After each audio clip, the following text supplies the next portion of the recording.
Hey everyone, good evening. Welcome to another episode of the Hawkszone Rundown. Tonight's episode is me and Dan Viens are going to dive right into the quarterback discussion here in Seattle. What do we do when it comes to Geno Smith? What do we do when it comes to the draft? And how does that shape Seattle's future going forward? The decisions that John Schneider, Mike McDonald, and the whole group are going to have to make to kind of set the path for the Seattle Seahawks going from 2025 all the way through. On top of that, me and Dan are also going to do a deep dive into the rookie quarterbacks. Dan's going to give his top 8. I'll give my top 8, our reasons on why our guys sit in it. And at the very end, we'll do a live mock draft, 7 rounds for the Seattle Seahawks using the Pro Football Network mock simulator. And at the same time, throughout the show, guys, we're going to answer your questions, your opinions, all those types of things. So with that being said, let's get into it.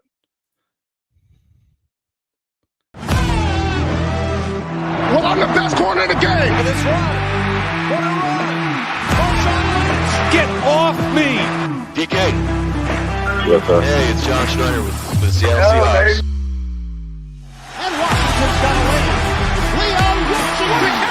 Jackson, Smith, and Jimbo. The Seahawks are going to hold the NFC Championship. Every year, the NFL does. Is it going to be another 9 and 8? Players who've got to finish something. They have to fix the offensive Part of the success and part of ambition of being the LOB One a year, that's trading DK Metcalf. Play him aggressive. This is the Hawkszone Rundown with Ryan and Bryce.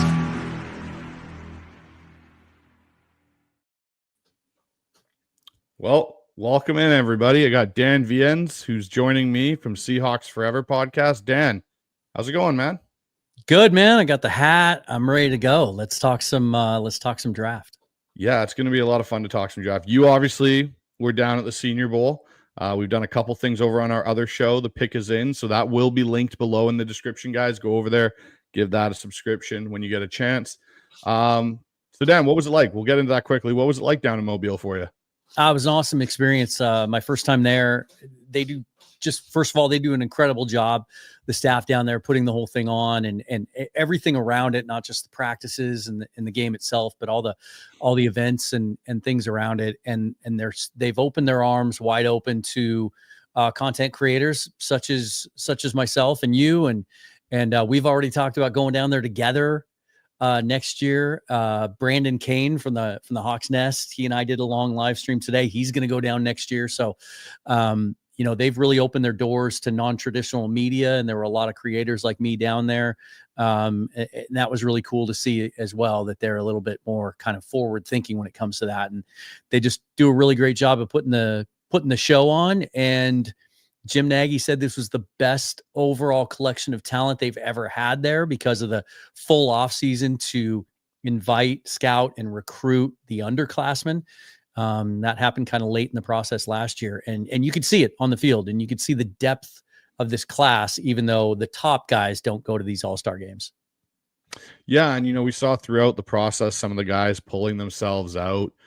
Mike Green did that. Shamar Stewart did that. Some other guys went out due to injury. But with tonight's episode kind of being the focus on quarterbacks, we'll get to that. I promise everybody, me and Dan will do a deep dive. Let's kind of talk about some of the stuff that's happened here in the Pacific Northwest since you've gotten back. Obviously, you came back this weekend. Yeah. And right out of the gate, Seattle made some additions to their coaching staff. We got, Clint Kubiak came in over the weekend. They got that all finalized. We got Clint, kind of set up here in Seattle. And then we were kind of wondering, okay, what does the rest of his staff look like? You and me had gone back and forth, and numerous people that we, had contact with through the Seahawks creation world. Kind of didn't think Scott Huff would be back. Well, that officially kind of got announced today by Bob Condotta that he wasn't retained. What do you think about the hires that Seattle's made to join Clint Kubiak here now with, I think it's John Benton is one as the O-line coach, which was the one I was super happy about. And then I'm going to try not to butcher his name, but I believe it's Andrew Jenko, who's the quarterback coach that came in as well. What are your thoughts on him, Dan? So, fortunately, the Saints website still has those guys up, and they broke they gave the pronunciation, the phonetics. It's Janoko. Okay, perfect. I'll remember that. Yeah, I love him. Credit where credit's due. Corbin Smith was the first one I saw weeks ago after when I think even before the Kubiak hire was made official, when Garofalo said that he was the leader in the clubhouse for the position that dropped John Benton's name. I love everything about it. I think the longer coaches work together, the more that they understand each other and what they're trying to get, and the fact that Kubiak wanted to bring these guys with him after years and years of working together with them in the past, I think says a lot. Benton in particular has a really, really impressive resume, like 15 years coaching in the NFL, like, almost twice that much coaching total. Started out in college. He was the offensive line coach in Houston for 8 years during the Arian Foster years when they were kind of a force running the football when that franchise first returned to Houston. He had 4 great years in San Francisco from, I think, 17 to 21, right in that range, which included a Super Bowl run, obviously, and that Shanahan offense. So much of what they do is built off of good offensive line play. Even the couple of years that he spent in New York, they had talent issues there with the Jets. But Breece Hall had a great rookie year, and he was run game coordinator there as well. And then last year in New Orleans. So just a tremendous experience working with a number of organizations as both a run game coordinator and an offensive line coach. Hard to argue with there. And then Janocko, 11 years, I think, in the NFL. He was with Minnesota for a long time before he spent 2 years in Chicago, and then was with the Saints last year when Kubiak went aboard there. And so he's worked under people like Gary Kubiak and Norv Turner, and Kevin O'Connell, obviously. So tremendous exposure there. And then, even the 2 years that he was in Chicago working with Justin Fields as a quarterback coach there, obviously the Bears didn't like Fields enough to keep him and move forward with him. But, one could argue that as someone who hasn't been a big believer in Fields as a passer, that he was able to coax some pretty good performances out of Fields, despite some of his, what I consider to be limitations. So I think the fact that they're bringing in a team that's NFL, kind of hardened and sharpened. They've seen it all. They've been through the ups and downs. And then Kubiak himself with some play calling experience. I think they've put together a team that we can feel good about. Yeah, it's gonna be interesting to see how these guys kind of work together, because you've got obviously Jackson, the receiver coach, has been retained. That was announced today by Jeremy Fowler. So you've kept the receiver coach over, which makes sense. We saw JSN have that, success last year. Kennedy Polamalu, who is our running back coach, who I thought did a really good job with the running backs last year, has been on Kubiak's staff before in Minnesota. So I don't expect him to go anywhere. So he has worked with Kubiak before. So when you really think about it, your offensive line coach now, your quarterback coach, the running back coach that's already here, and your offensive coordinator have all already worked together with Clint being the play caller. So I think it's just going to make the whole, install of this offense, getting everybody, you won't have to get all the coaches on the same page. You won't have to have that feeling out process necessarily as much as you did last year, which I think is just going to allow these guys to play faster, learn the playbook faster, and get kind of up and going as quickly as possible here. And it also, I think, is going to help with the draft process. Who are we identifying? How do they all fit? You don't have to have guys figure out, okay, the offensive line coach doesn't really know the offensive coordinator that well, so he doesn't know the system exactly in and out. Now you've got a situation where you've got guys that have worked together for various, different organizations at different points together. I think Rick Dennison will be the interesting one to see if he ends up coming over in a senior analyst role, which he held in New Orleans. And I think he was really there because of Gary Kubiak, Clint Kubiak's son. It's that connection. Rick's worked with Gary for a numerous amount of years. So, no, I was really happy with the hires. I think it's going to put Seattle in a better position going forward. And I'm really excited for this offense. I like this offense. I really like the Mike Shanahan, Kubiak offense. And it was interesting. I don't know if you caught it, but 710 had Gary Kubiak on to talk about, obviously Clint and, all that kind of stuff. But listening to him talk about the history of that offense and how it came out of, like I've said for numerous times, and everyone keeps forgetting about it, came from Bill Walsh. That's where Mike Shanahan learned it and evolved it to his system and so on. So I think it's really cool that you're going to see this offense now here in Seattle. And it's going to, I think, pay dividends for Mike Macdonald in an aspect, because he'll have somebody that knows the inner workings of this offense in his own building. So when it comes to game planning for the Rams and it comes to game planning for the 49ers, he'll have a little bit more intel on how the, small, minute details work in this system. So, no, I think overall these coaching hires were really good. It'll be interesting to see, obviously Scott Huff, it sounds like, is going back to Alabama. We figured with Ryan Grubb that was the logical destination. The thing for me that'll be interesting is, do they hire a run game coordinator? Does John Benton take that role, or do they hire someone specifically for that? And what becomes of Jake Peetz, the guy that had such a rise throughout the season? Yeah. And then now wasn't even in consideration, really, it sounds like, for the offensive coordinator job, yet he had glowing reviews from Mike Macdonald through the year. So maybe in those exit interviews, something transpired there that changed the course for Jake Peetz. It's kind of an interesting situation. Yeah, we still haven't gotten clarity on that. We got clarity on the Huff thing today. We haven't gotten it on Peetz. They allowed him to interview elsewhere. He interviewed in Chicago. Like you said, at the end of the season press conference, when they asked Mike Macdonald if there were going to be any in-house guys considered for the job, he shot that down before the reporter could barely finish asking the question. But who knows? Maybe Kubiak and he really clicked and have had some good conversations about what they want to run. I think there's an opportunity to work someone new that you're not familiar with there. If you want to bring in kind of a different viewpoint to sort of expand and evolve, just your focus, because there is such continuity in the staff, as you pointed out. Like last year, those guys had never worked together before, especially on the defensive side of the ball. Like Schneider joked about how they didn't go to the combine because they had to get to know each other, but they had to get to know each other. They had to install the entire scheme together. Terminology was different from where they came from. That's not going to be an issue with all these guys coming together with Kubiak. They can hit the ground running day one and just start teaching it. They're going to be on the same page from day one. And that's exciting to me. But yeah, Peetz is an interesting one. Why we haven't even gotten clarity today. That doesn't make a whole lot of sense to me. It would seem like a natural thing to have John Benton be the run game coordinator. He's done it in the past. It's certainly become sort of a trend in the NFL to have your run game coordinator be your offensive line coach, vice versa. I don't know what to make of Peetz. Could Janocko handle pass game coordinator duties in addition to coaching quarterbacks? We see teams combine those roles in the past. We'll find out. I think we'll find out quickly, because it sure seems like there was so much news around the league today. It was pretty clear that, okay, all of these guys from all these teams spent the last 10 days in Dallas and Mobile. Now they're back 3 weeks until the combine. We got to get some stuff done. And that's why we saw all this news today, but still uncertainty about Jake Peetz.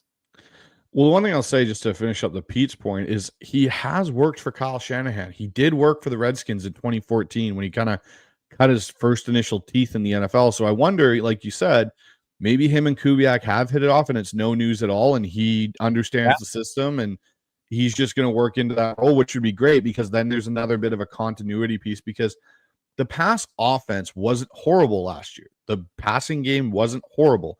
It was everything else that went with the offense that just didn't work. But now you bring in someone, that, again, I think for Jake Peetz, the familiarity, I think, in a bit, because Ryan Grubb never ran anything close to what Kyle Shanahan and the Kubiak system kind of is. He was much more gun-based. You put Jake Peetz back in a situation where it's something he's familiar with, he knows.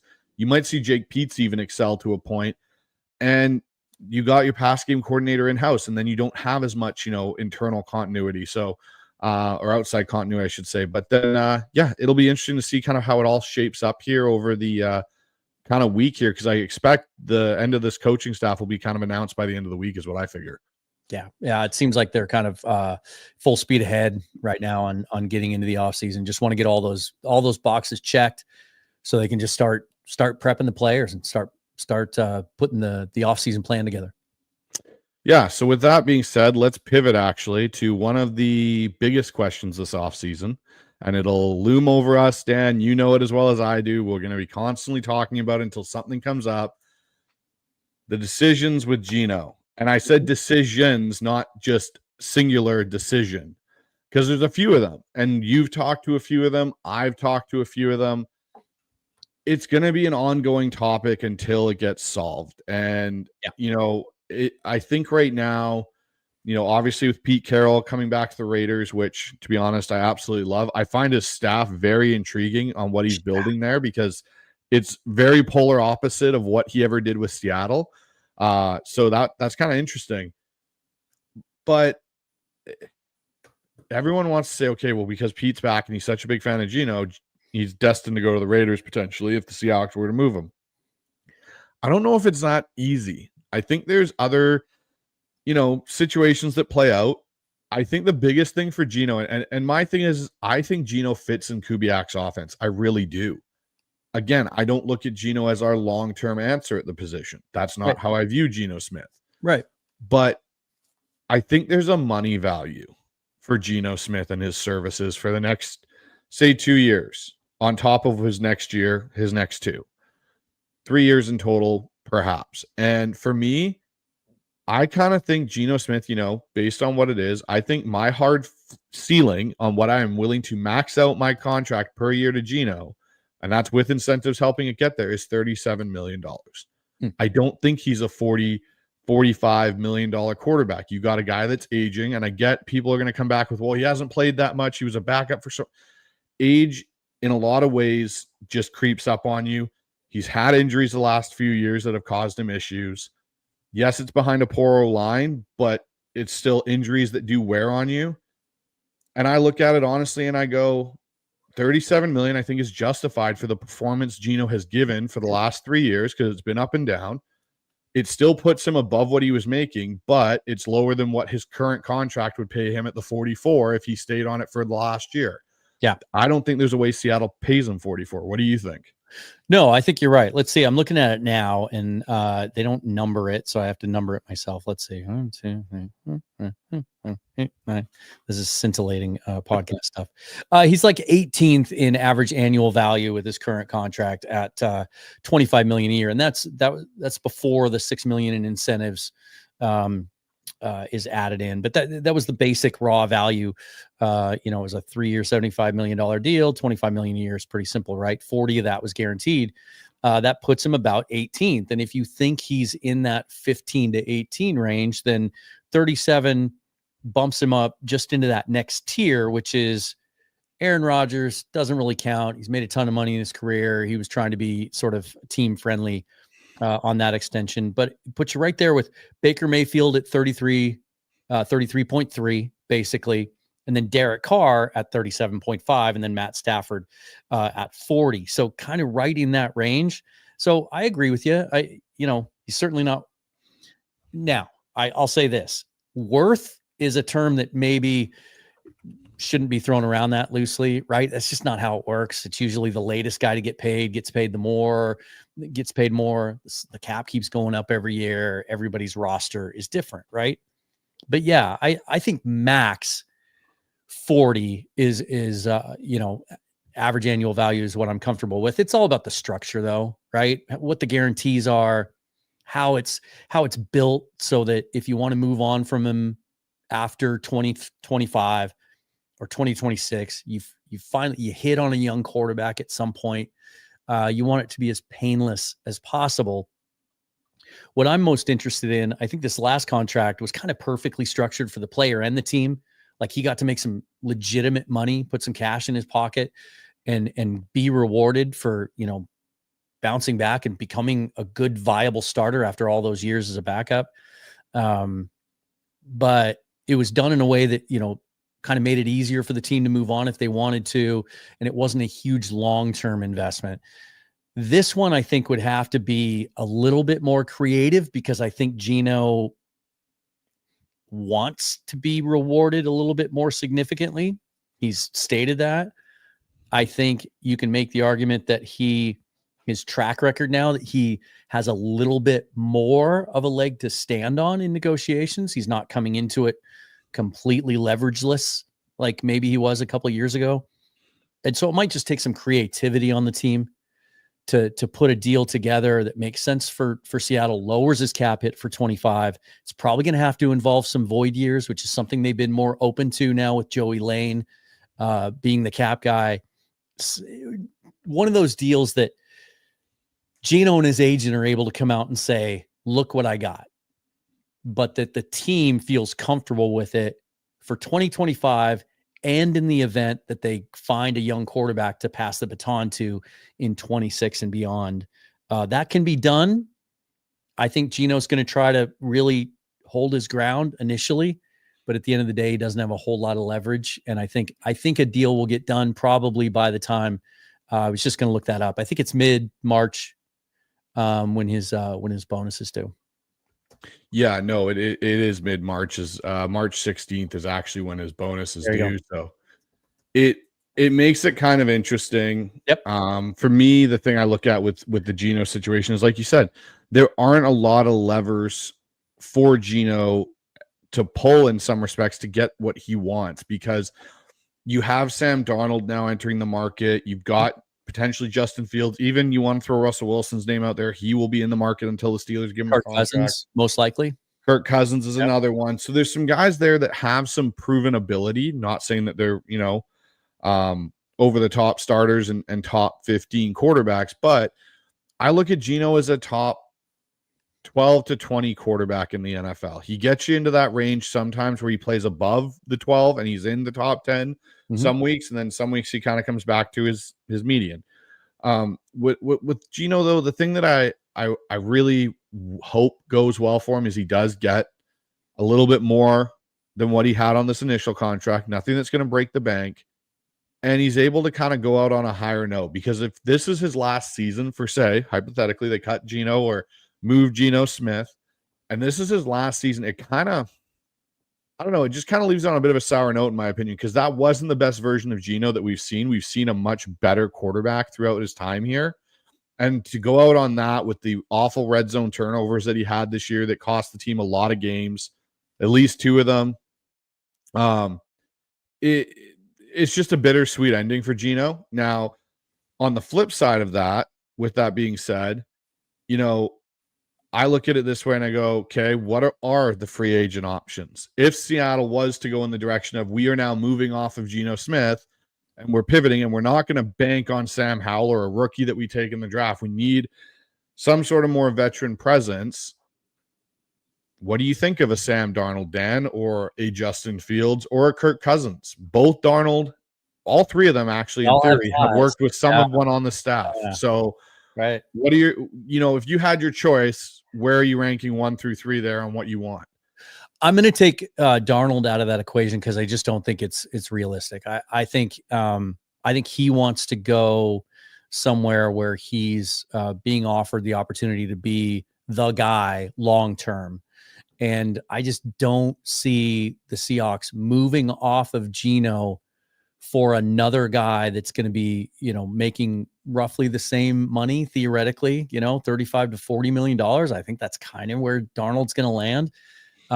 Yes, I get it. He's younger, but that's a huge commitment to make, because I think there's going to be competition for his services. I think he could potentially sign a 5-year deal. And if I'm Seattle, I don't want to do that. I'm just like everybody else, including the Vikings, a little concerned about the fact that the 2 most important games they played at the end of the year were his 2 poorest performances. He really struggled at times. I think he's going to end up with Pete. I just think that's a match going all the way back to 2021.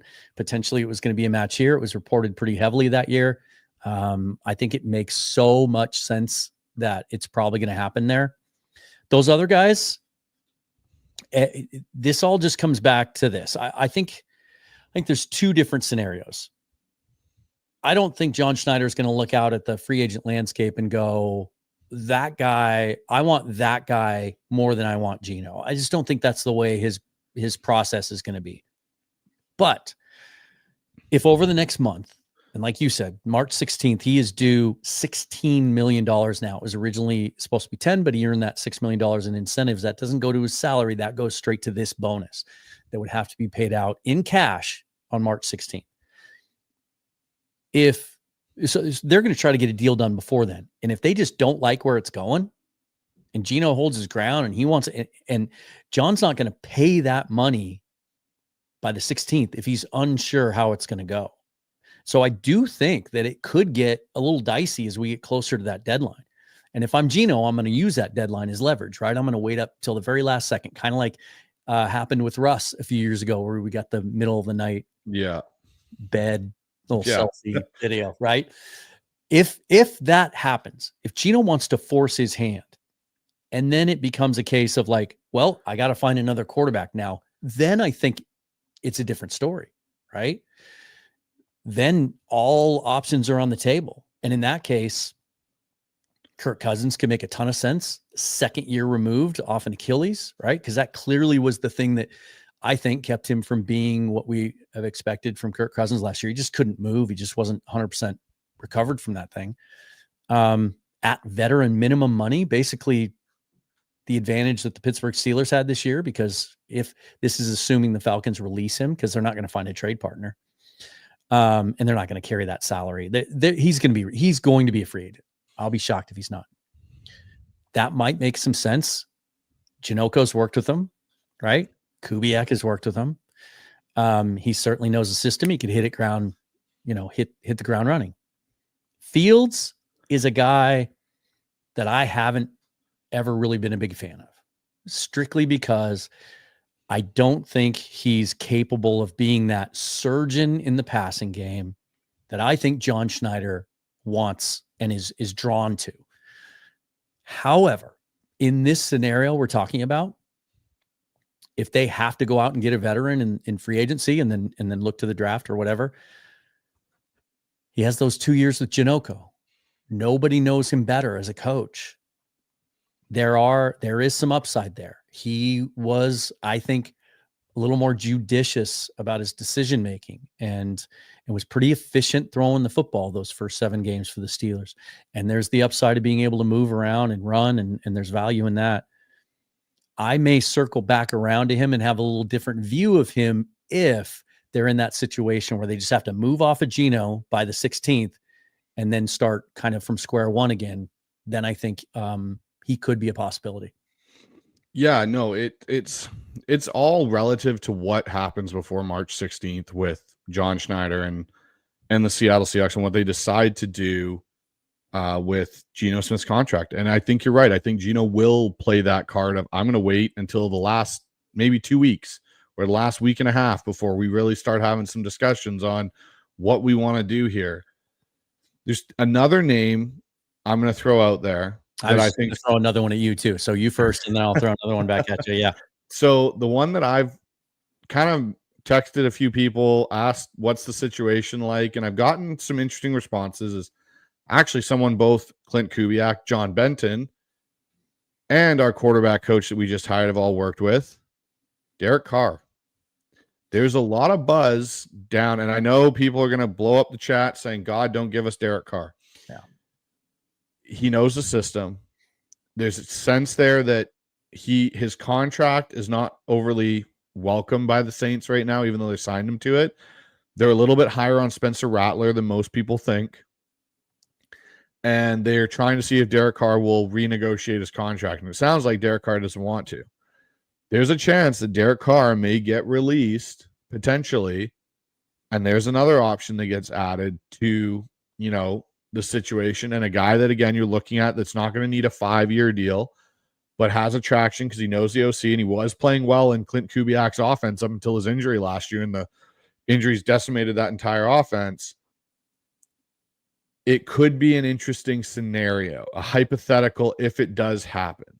That's a lot. I'm looking at it right now. If the Saints were going to release him and eat that, and if they did, then he'd be available at veteran minimum, just like we talked about with Cousins and like Russell experienced last year. His cap number this year for the Saints, if he's on the roster, is $51.5 million. That's 19%. It's almost a fifth of their cap. And they're already like 60 million over, something ridiculous like that. And there's no benefit to releasing him. They would have to eat. There's only a $1.3 million cap savings. They would eat $50 million in dead money.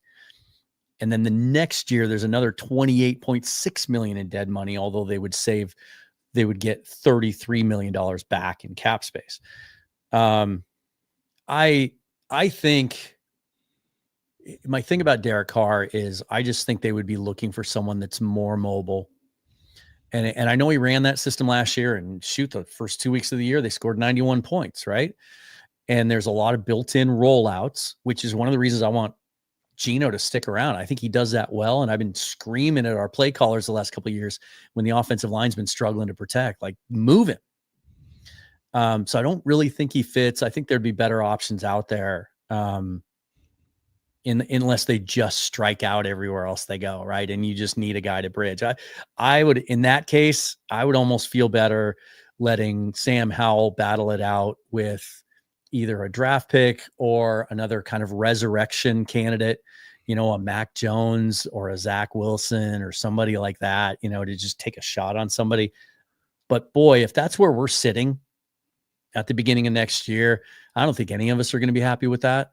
Right? If we go into camp next year with a bunch of guys and throwing darts at a wall and just no answer. And I don't think Derek Carr, to me, is an answer either. So no, I don't think he's an answer either. I'm in this situation, this exercise we're doing, these are pieces that could all of a sudden become part of the map for us to try and figure out. And the connections matter. The connections, the coaching connections, the familiarity, that matters. A coach would feel a lot more comfortable bringing in a bridge or just taking a shot on someone that they're familiar with and that they knows their system. The biggest thing for me that would signal too is if, say, we did go into camp with Sam Howell, say for whatever reason, Zach Wilson, they sign him and they draft a kid, and those are 3 quarterbacks, and we've let Gino walk. That signals to me that the Seahawks, in their evaluation this offseason, went, we are farther away from contending than we thought. And that's a bigger sign than what they've been pushing. And you saw, obviously you probably got one today, Dan, the letter from Mike McDonald and everything about where their expectation is and what they're like. That's why I think, and Brock Huard said on 710, and he's pretty tapped into that building, it seems. Yep. And he even said that, the building and the feeling he gets is Gino's wanted back there by that organization. So this could all be mute at some point, and we could wake up in 3 weeks and Geno Smith could have some sort of worked out contract extension with the Seattle Seahawks. But till we know some information on what's currently going on, it'll be really interesting to see how this plays out and how the QB market shapes, especially with what we'll segue into now, which is the draft picks and the quarterback draft class that we've got. You got to see a lot of this up close and personal down there in Mobile. And so I kind of tasked you with giving me a ranking of your top 8 guys that were down there. So I've got my 8, you've got your 8 quarterbacks of this draft class that you like. So pick one and let's figure out where we both had them. So how about you want to go like 3 at a time? We can go 3 at a time. So 1 and 2, I don't think is any surprise. I do think Cam Ward and Shedeur Sanders stand out above the rest. I do agree. And there was another great piece in The Athletic this morning by Jeff Howe, where he was talking to some front office personnel down at the Senior Bowl. And he said he had an anonymous quote from an AFC front office guy who said, and this guy said, 90% of people in my position agree with this from everyone I've talked to, that none of these guys this year, if they had been in last year's draft, would have been drafted above the first 6, right? Not even Bo Nix, who a lot of people think was overdrafted a little bit only because it was Sean Payton and he was that convinced and that much in love with them. It certainly, Nix's performance justify that pick, but that even Ward and Sanders would slot in at 7 and 8 in that class. So let's get that straight. I like Cam Ward the best, not just because he was a Coug. I just think the arm's better. I think the mobility and the ability to create with his feet and make some plays is more than you're going to get from Shedeur Sanders. I also think there's fewer off-field concerns, stuff outside of football. So I go Ward, Sanders, and then Jackson Dart, who, was pretty clearly, he wasn't spectacular in Mobile, but he was the best quarterback there. I thought that was pretty clear every day. and also feel like he wasn't really unleashed. Like we didn't really get to see him turn it loose down there. He certainly didn't get that many opportunities in the game itself, but I saw enough in practice to see that like he's a cut above the other guys that, you know, without the benefit of seeing all those guys with my eyes, I really wish Will Howard and Quinn Ewers had been down there, but for two different reasons they weren't. But those are my top three.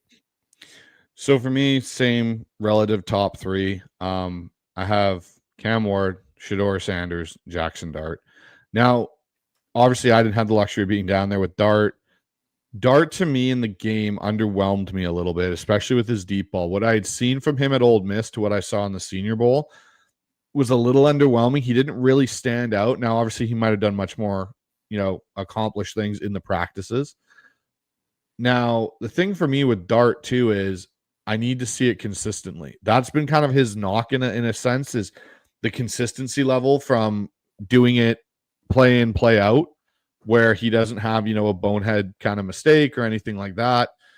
Shedeur Sanders, I think he's probably the most polished passer of the group. I think in a lot of ways, just mechanically, what he can do. He doesn't have the strongest arm. He isn't the best athlete, but he's the most polished processor and passer in the group. Cam Ward, I think, is your best athlete in a lot of ways out of this class, and can ad-lib and do things that some of these other quarterbacks can't, and still have a high success rate throwing the football when he's doing it. So that's where I kind of lead with my top three. The next three for me, and I'll go with my three, I've got Will Howard, Kyle McCord, and Quinn Ewers are my next three.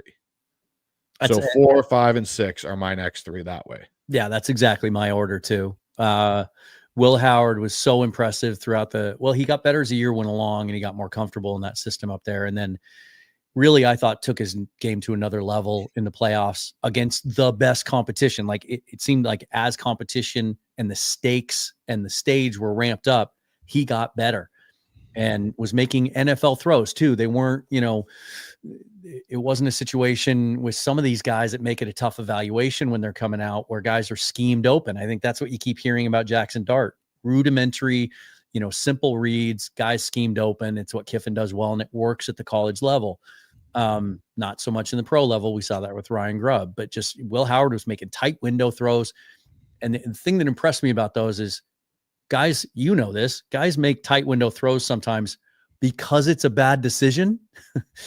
But the ball gets there. It works out anyway. Will Howard, I felt like when he made some of these layered, you know, tight level, second level seam throws, they were just because he had that much confidence and conviction in what he could do with his arm and get the ball there on time. And then you look at his frame and how big he is and how he can move around and hurt you with his feet a little bit. I wish he would have been immobile. That's impressive. And then, you know, McCord's a fast riser. You've watched a lot more of him than I have. I've yet to do a deep dive, but just from what I've seen. And also I've been tracking him all year ever since Max Brown turned me on to him earlier in the season because he had covered 3 of his games in a row. And then we can talk about Ewers because he's just maybe the kind of the wild card in this whole quarterback class, don't you think? I do think he's the wild card. So for me with Will Howard, I'll start there. I wish Howard had gone to the Senior Bowl, especially considering that Riley Leonard ended up being at the Senior Bowl. I think played in the same game. And from what some people have said, is kind of given him like he's going to really have to produce at the combine and his pro day to make up for that, considering Riley Leonard was there. Now, the thing for me with Howard is the Michigan game was kind of an anomaly. He really then picked it up versus Tennessee and in this college football playoff, like you alluded to. However, there's still certain things I look at with Will Howard and I go, I really hope if he gets with a quarterback coach and he's able to actually develop some of his skills. Some of it is the processing. And the one interception he threw versus Texas was just horrible, like right to the defender. Didn't even see him when the guy was standing there. And I went, like, that's the throw you shouldn't be making. And the other thing I want to see with him is I want to see him on third down and long. Sometimes I think he tries, or not even third down and longs, third down and mediums too long. He sometimes tries to rely on his legs too much to get him out of trouble when he doesn't get a clear picture of what he's seeing post snap. And I think that'll be taken away from him a bit in the NFL because he's not Josh Allen fast. He's not one of those type of guys. He Yeah. can move, but he's not that. He can kind of a little bit faster than like a Joe Burrow type. He can get out of trouble and get you 5 yards, but he's not getting you a 12-yard run for a first down trying to beat someone to the pylon. So for me with Will Howard, I like his frame. I like, how he progressed through the college football playoff. But again, it'll be interesting to see how that works for him going to his third system in 3 years, from K-State to Ohio State to now an NFL team. How is he able to make that jump consistently with a new offensive coordinator again in that short of a span? Now, Kyle McCord, for me, yes, he is rising. And I think Kyle McCord may jump Will Howard at some point in this process. People are going to say he's not very mobile. Okay, that's fine for me. He's mobile enough considering how good his arm is and what he can do with a football. And I'm not the only one that feels this way. There's a lot of scouts and a lot of executives that feel the same way with what he did at Shrine Bowl. He did so well at Shrine in the practices, which Shedeur Sanders was at, that he didn't even play in the game, which bummed both of us out. We kind of went on great. Yeah. We wanted to watch you play, dude. But I think he's going to rise even more at the combine. He, to me, fits, if you're looking at Seattle-wise, he fits the new Kubiak type of system. He's good enough on the rollouts, but he's such a good processor of what he recognizes coverage-wise and how he reads it and how he throws. And with the Syracuse team he played last year, in Ohio State, they were a 10-win team. They lost to Ohio State, Michigan, and moved on. He goes to Syracuse. If he wasn't on, they were going to lose the game. That's the one thing that really stood out to me with the Syracuse tape was Kyle McCord, for them to win the amount of games they've won, he had to be on every game to win that game, because if he wasn't, they weren't moving the ball. They weren't doing anything because they didn't have a bunch of playmakers to make up for it. Yeah. So that's where I look with him and I go, that's kind of something that's intriguing to me. And as this process goes, I think will be more intriguing to scouts than that is how does this guy, he handles the big stage quite well for someone in that situation. Then finally, like you said, the wild card, Quinn Ewers. And he's the guy that I think if he's sitting there in rounds 3 to 5, which I think he will be, I think there's a good chance. And I know people in Seattle hate me saying this. There's a lot of dots that connects Quinn Ewers to Seattle, and a lot of front executives are saying the same thing. It's Seattle or the Rams that he really fits, especially with this system now. I've done a pretty extensive deep dive on Quinn Ewers all the way back to last year. Obviously before this past season, and there's some real good intangibles about Quinn Ewers. And I know people are going to talk about his frame.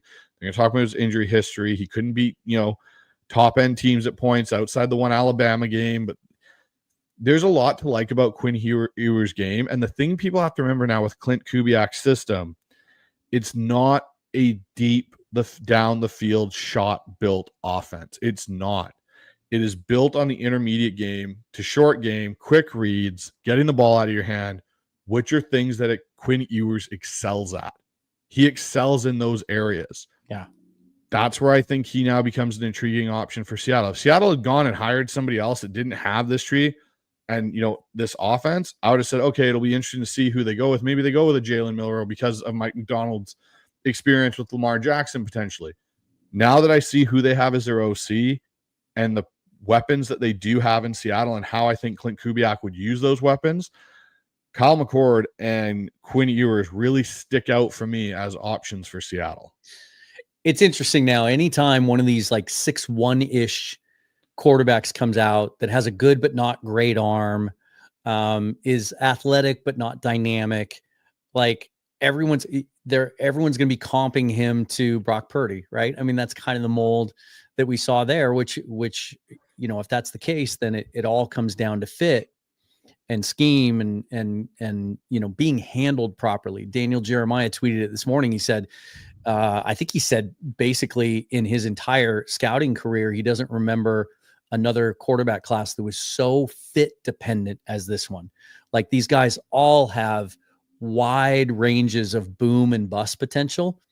And it all depends on where they land and how they're handled and what they're surrounded with. And the other thing, you made a great point about how Syracuse didn't have a whole lot going on there, and teams knew when they faced him that they had to load up, and McCord was the guy you had to beat, and yet he went out and led the nation in passing yards, and they won 10 games. And also, I think I can't remember the head coach's name there, but when they recruited him in the portal, they basically, part of their recruiting pitch was, you're going to be the guy. We want you to come here and lead this program and kind of take us on your back, and we'll go where you go and help out in recruiting and everything else. That's a lot of pressure, especially coming off, what most people felt like was the disappointment of Ohio State not wanting to keep him around. And the way he handled that, I think says a lot. And then Ewers, you're right. I've been saying this for 2 years, but going back to when the Seahawks drafted JSN, and they always have the press conference at the end of the round, and Schneider was talking about JSN. He just name dropped Quinn Ewers kind of out of the blue unprompted. And I just thought, wow, he's not even draft eligible for a couple of years. That was an interesting thing to me. He just seems like the kind of guy that Schneider would like. And I'll say this, as much as I don't love how Steve Sarkisian calls a game, there's a lot of tunnel screens and flat routes and stuff like that. I think I texted you after one game this year. He does that stuff so well. It's almost just muscle memory. He doesn't even have to think about it. His footwork's great. He's always throwing off his front foot and in rhythm, in time. And those are the throws you can take for granted, I think. Would love to hear your thoughts on that. That's the stuff you have to get. That's the kind of stuff Jalen Milroe is struggling with right now, which is kind of holding him back as a prospect. Now, I have some concerns about Ewers' deep ball accuracy, but how much of that this year had to do with, torn, oblique injuries? I mean, that's tough, rotational throwers, right? They got to have their obliques in tow. The year before, I can't unsee the Big 12 championship game against Oklahoma State, right? Where he just went off and he was just throwing moon balls, reminded me of Russell Wilson, just throwing it up in perfect timing and perfect placement and letting guys run under it. So I don't know why it seems like so much of the fan base has just written Quinn Ewers off. I do think it's a little bit of gang mentality where enough analysts have said, I don't really like Quinn Ewers. Everyone just kind of jumps on that bandwagon. But I think when you actually look at the tape and you try to look for reasons to believe in him, it's not hard to find those reasons. No, it's not. And the thing with Ewers that, and I've literally watched now every one of his games from the last 2 years and dissected it and gone through it. And yes, there's some things you don't like about it. There's inconsistencies in areas. But the thing with the NFL game and the college game that is such a drastic difference, and we saw it this year with our offensive coordinator, the hash marks being wider changes the width and the arm strength necessarily required to make certain throws because of how these college offenses use that extra width. NFL, everything's condensed. And so with that being said, yes, it's great if you can hit the deep ball, and some guys throw a beautiful deep ball. Mm-hmm. But you look at a lot of what Patrick Mahomes has done lately with Kansas City, it's intermediate stuff. It's the deep in route. It's the seam. It's quick things getting out of your hand and getting it to your receivers and letting them go. It's not throwing the ball 40, 50, 60 yards down the field to a one-on-one matchup you like. That's college football, and that's fine, but that's what you get. For me, that's where I look at when I grade these quarterbacks for the NFL. I don't necessarily take exactly how their college offense works. There's certain throws I don't even think about and go, yeah, okay, you're not doing that in the NFL. It's not relatable. Where are the throws that translate to the NFL game? And Quinn Ewers in a lot of those is a good prospect. Now, there's certain things when it comes to, you'd have to, again, Quinn Ewers is not a plug-and-play starter. And that's the other thing I think a lot of fans this year have to look at with the NFL draft and the quarterback position is, again, you talked about fit. It's fit and development. It's not fit to start. There's two guys that you may be starting right away. That's how I look at this draft class. It's that's what fans want. That fans want a guy that can play today. They don't want to hear excuses. They don't want to hear the negatives. If you're not capable in their eyes of starting day one, then you're not worth drafting. And that's just not how development works for any position, but especially at that position. It was interesting. I was messaging with someone, one of the people I know quite well, and we were talking about draft classes of quarterbacks and the way it's kind of gone over the last 10 years or so, and even before that. And he said to me, he goes, 1983 is still the standard. That draft class is still the standard of quarterback draft classes. Yeah. And he goes, everyone thought 2012 was going to be the one to push it with Luck, with RG3, with Russell. Yeah. And with all those guys that came out, Osweiler, Tannehill, Whedon, all those different guys, he goes, they all kind of fell off. Kirk Cousins, Kirk and Russ were the only two that really stood out, and they were both later on picks. They weren't top end guys. Two top Foles guys was in that group too. Yeah, that was a kind of an interesting sort of under the radar class. But he says you look at that class, and he goes, that class over time didn't age well. He goes, the 2024 class, this past class, he goes, this is the closest class in his opinion that has the ability to push the 1983 class. You look at Caleb Williams. I think Caleb Williams is going to turn it around with Ben Johnson. I just think he was put in a bad situation with a bad coaching staff. It wasn't going to work out. We've seen what Jaden Daniels has done as a rookie. I don't think Jaden Daniels is about to slow down. JJ McCarthy, we never saw. He was injured, but from all intents and purposes, from what I've heard, JJ McCarthy. Yeah, we're going to see him. Yep. JJ McCarthy would be the number one pick this year if he was in this draft class, and it's not even close. He's in a tier of his own. Yep. We saw what Michael Penix did. We saw what Bo Nix did. You look at all those quarterbacks and you go, yeah, all those quarterbacks played like first round, except for JJ with the asterisk beside it. They all played with first round talent. At any point throughout the season, you could be like, yeah, that's a guy. That's a franchise quarterback that's a plug and play. That's not how every draft class works. That's the whole thing. And, I look at it and I go, this will be an interesting test to see. Like, does John Schneider pull the cord on, pull the life raft on Quinn Ewers? Because that's someone he's talked about and been very keen on. I don't know if he does or he doesn't. I think it'll be very dependent on what we talk about with Gino. And the other part here, we got one person that's already put it in here. Andy Pinto from over on your side of things there, Dan. You guys already have Ewers. His name is Sam Howell. I don't look at them the same way, but that's just me. I get it, though. I understand that perspective. It's just, I would say this, like, I was bullish on the Sam Howell trade when he came over. I liked him at North Carolina. I was a little frustrated that year when the Seahawks kept passing on him. He ends up going in the 5th round to Washington. I thought he did some good things there. I liked the upside. And then something just didn't click last year. I thought he played fine in the preseason games and kind of showed, he made some really, those seam throws that I talk about. He showed off his arm a little bit there. It just seemed, maybe it was grub, and maybe, we'll see a whole different Sam Howell in this system with this coaching staff, maybe. But, to just make that correlation between the two, I know this might sound a little cliche, and but it's true. Every two human beings are different than each other. And just because one guy is 6'1" and 220 pounds doesn't mean the next 6'1", 220-pound quarterback that you don't think is very good is going to be the same. They're all different. They all progress differently.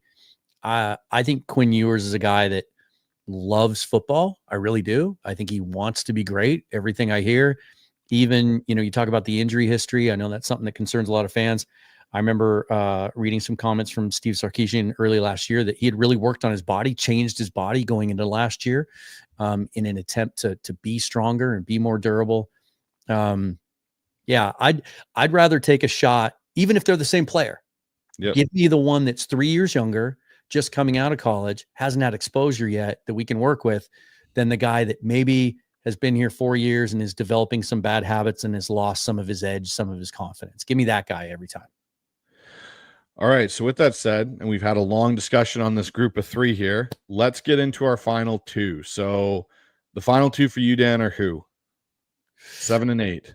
I've got Tyler Shuck and Riley Leonard to round out my top 8. And then just behind them, Dylan Gabriel and Jalen Milroe. Shuck kind of opened my eyes down at the Senior Bowl. I wasn't familiar with him. I'd known the name because I remember when he was at Oregon. As kind of a big time recruit and a guy that, because I remember thinking Hugh Millen's kid went there and it signed there out of Mount Si. And I remember looking at the roster and thinking, well, he's got kind of a tough mountain to climb there. But he was really consistent each day. He had the best frame down there, 6'5", but sturdy, and can move around okay. Just threw a ball, came out of his hand really nice. He was pretty accurate. and he had some nice moments in practice. Even in the game, there was he threw a touchdown pass, and it was only like a 3-yarder. But if you go back and look on the play before that, he ran a little shallow out to Jalen Noel out of Iowa State. And I think it was Ransaw that was covering him, the North Carolina kid. I could be wrong. I'm just in my head. I'm seeing a blue helmet. He was in perfect position in his hip pocket to make the throw really, really demanding. And Shuck put it absolutely perfectly. There was only a tiny little window to deliver it without the corner being able to make a play on the ball. And he did that. And Noel just flat out dropped it. So they came back the next play, called the exact same play. They're like, screw it, let's do it again, but to a different receiver. And I can't remember now who caught it. Exact same route. He put it in the exact same place. Not an easy throw to make in the red zone. I was really impressed by that. He threw the pick, and you thought it was a miscommunication. Watching it live, it looked bad. Like, what was he seeing there? That's not great. But if you look back at his career, he took pretty good care of the ball. I thought he really helped himself. And then Riley Leonard was just the most consistent guy. He was the best guy on day one to me, maybe because he had played most recently, right? He hadn't had the layoff. He had a stronger arm than I thought watching him on tape, because you had turned me on to him a couple months ago. I think there was one particular, it was the A&M game. Maybe you were like, watch this game.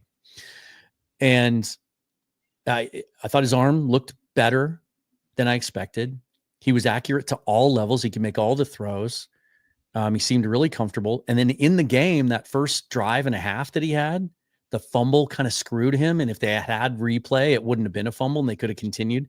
He might have pulled a Spencer Rattler and won MVP with a couple of good drives to start the game. He was really good. Converted a 3rd and 15 on a deep dig route. Had another throw over the middle that was had to be thrown with some velocity and right on the money. He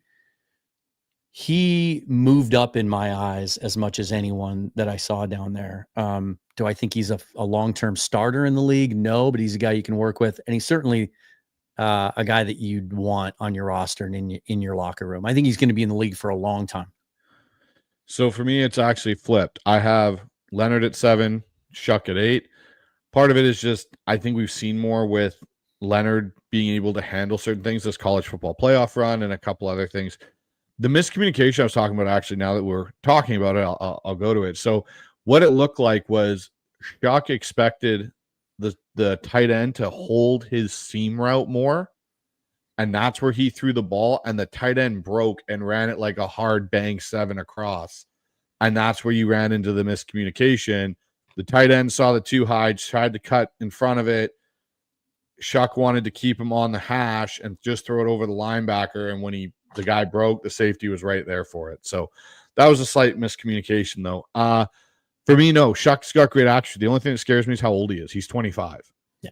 So that's a little bit of a play factor against him. Other than that, though, he has good pocket awareness. He throws a pretty ball.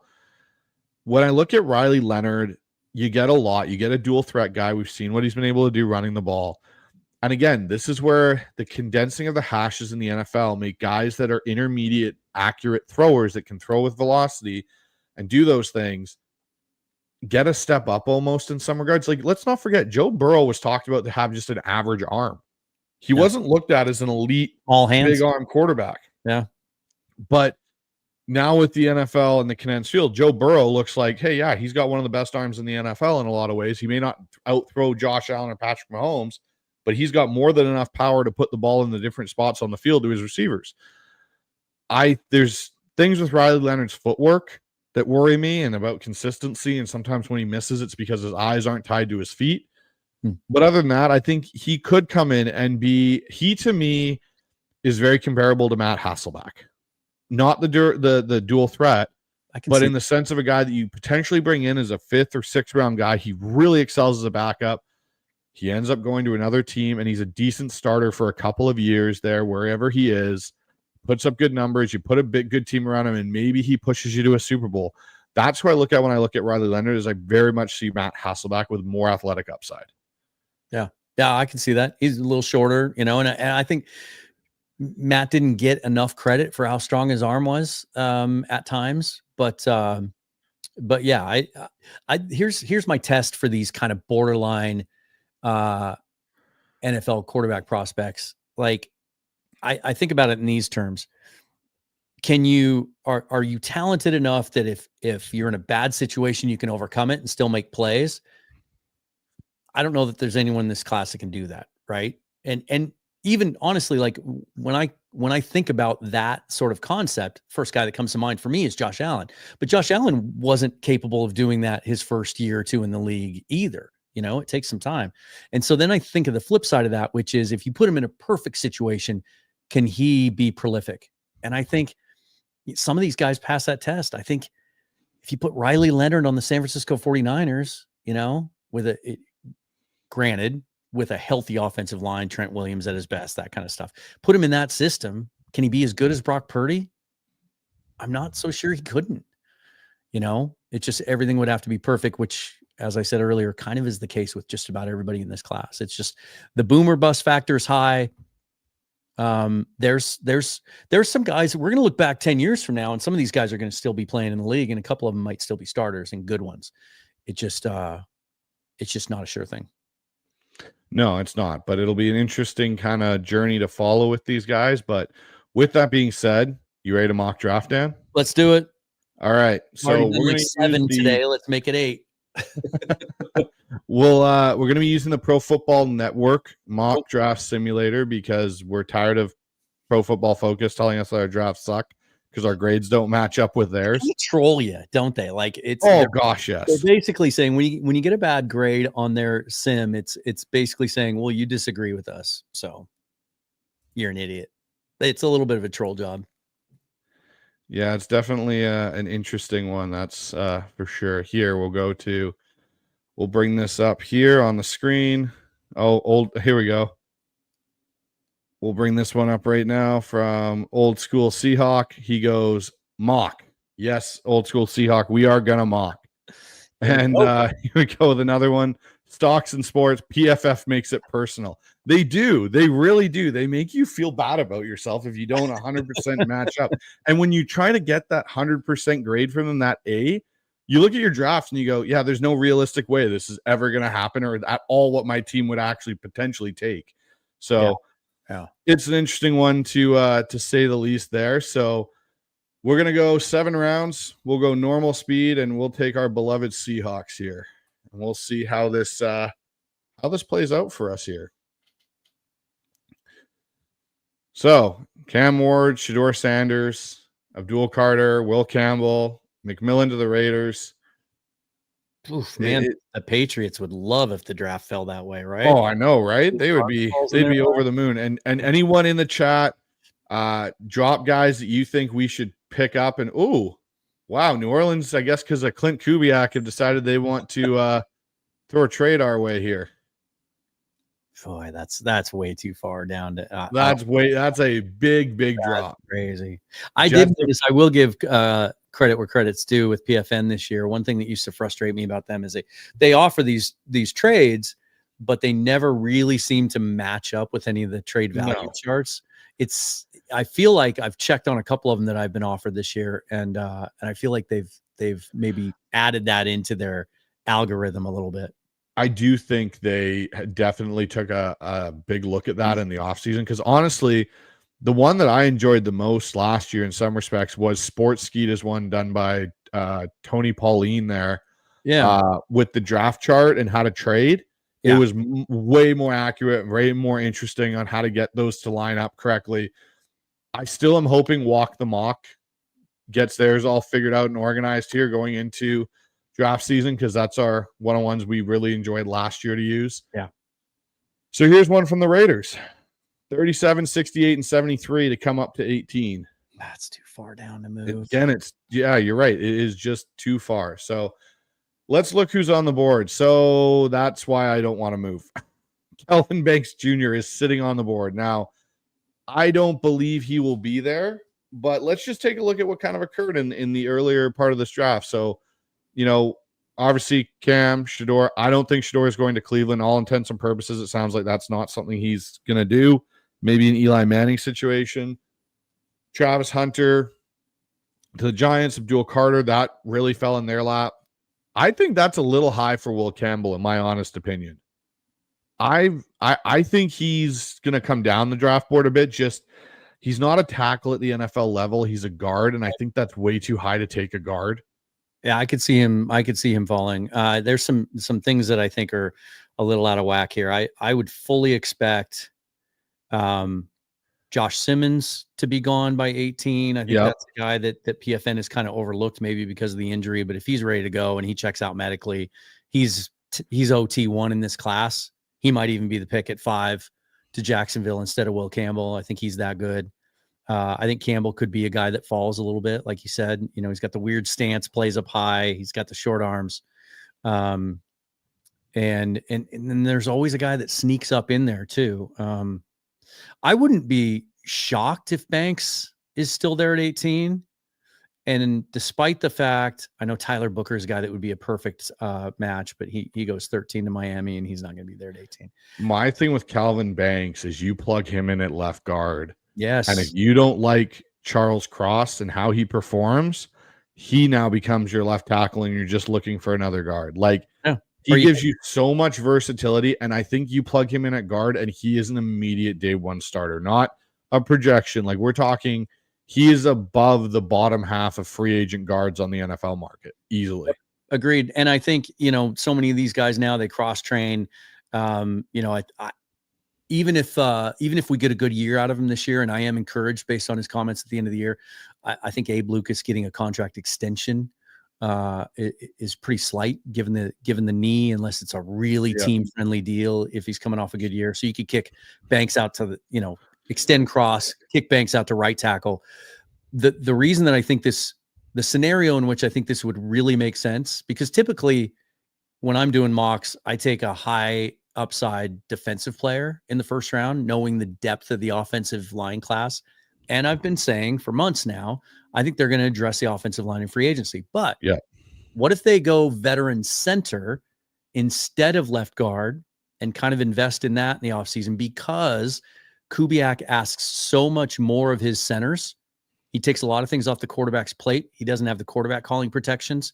He doesn't have the quarterback doing as much at the line of scrimmage. He wants to free him up. So a lot more is on the center's plate. So what if they go invest in a veteran center and leave left guard a little bit up in the air with all those guys to compete for it that have been drafted in the last couple of years? If Kelvin Banks is on the board there at 18, I would do that all day long for the reasons that you mentioned, even over and above Gray Zabel, who I absolutely love and would adore in a Seahawks uniform, but he's not going to play tackle at the NFL level. And I think that flexibility of Banks to be able to kick out there in the future is huge. And he's a monster. Like you talk about a wide zone scheme, like there's so many reps on tape of him getting outside and leading screens because Steve Sarkisian loves himself some screen passes. Yep. Banks is just pancaking dudes. So do we stick and pick Calvin Banks, or do we look to trade back and potentially try and add a piece here in the draft? I'd be all for trading back, and there are a couple of scenarios that seem to that I know I've been able to do at times. I think the Philly, that might be a little too far back though. There's some. I know the Ravens one. Usually, you can get the Ravens to give you their 27th and their second round pick to move up. Yeah, let me put the cat down and do this real quick. Let's check out the. And guys, put your comments in. Who you think? Do you think we should stick and pick? Do you think we should potentially trade back and add more capital? Put it in the chat. Let us know what you think. Let's try and make this as interactive and get your guys' opinions in it as well, besides just Dan and myself, because we go through this exercise pretty much every day. Here's the thing with Baltimore. If they give us 27 and 59, it's a slight overpay, and they don't typically move up. They're not very aggressive. They like to let the draft come to them. What about Houston? Houston would make more sense because that's a team we've seen it. We saw it when they moved up, the CJ Stroud year to get Will Anderson. And plus I think they're a team that has a pretty good roster overall, but they might just be looking to find that. They might have a guy that's sitting there on the board that they really, really want to add. Houston makes a little sense. It's still an overpay to give us 58, but if they gave us 89 and they'd have to give us their third and fourth for it to work. I would do that. So do we trade back to 25 and take their 89 and 127? Try it. Okay. I think there's good value there.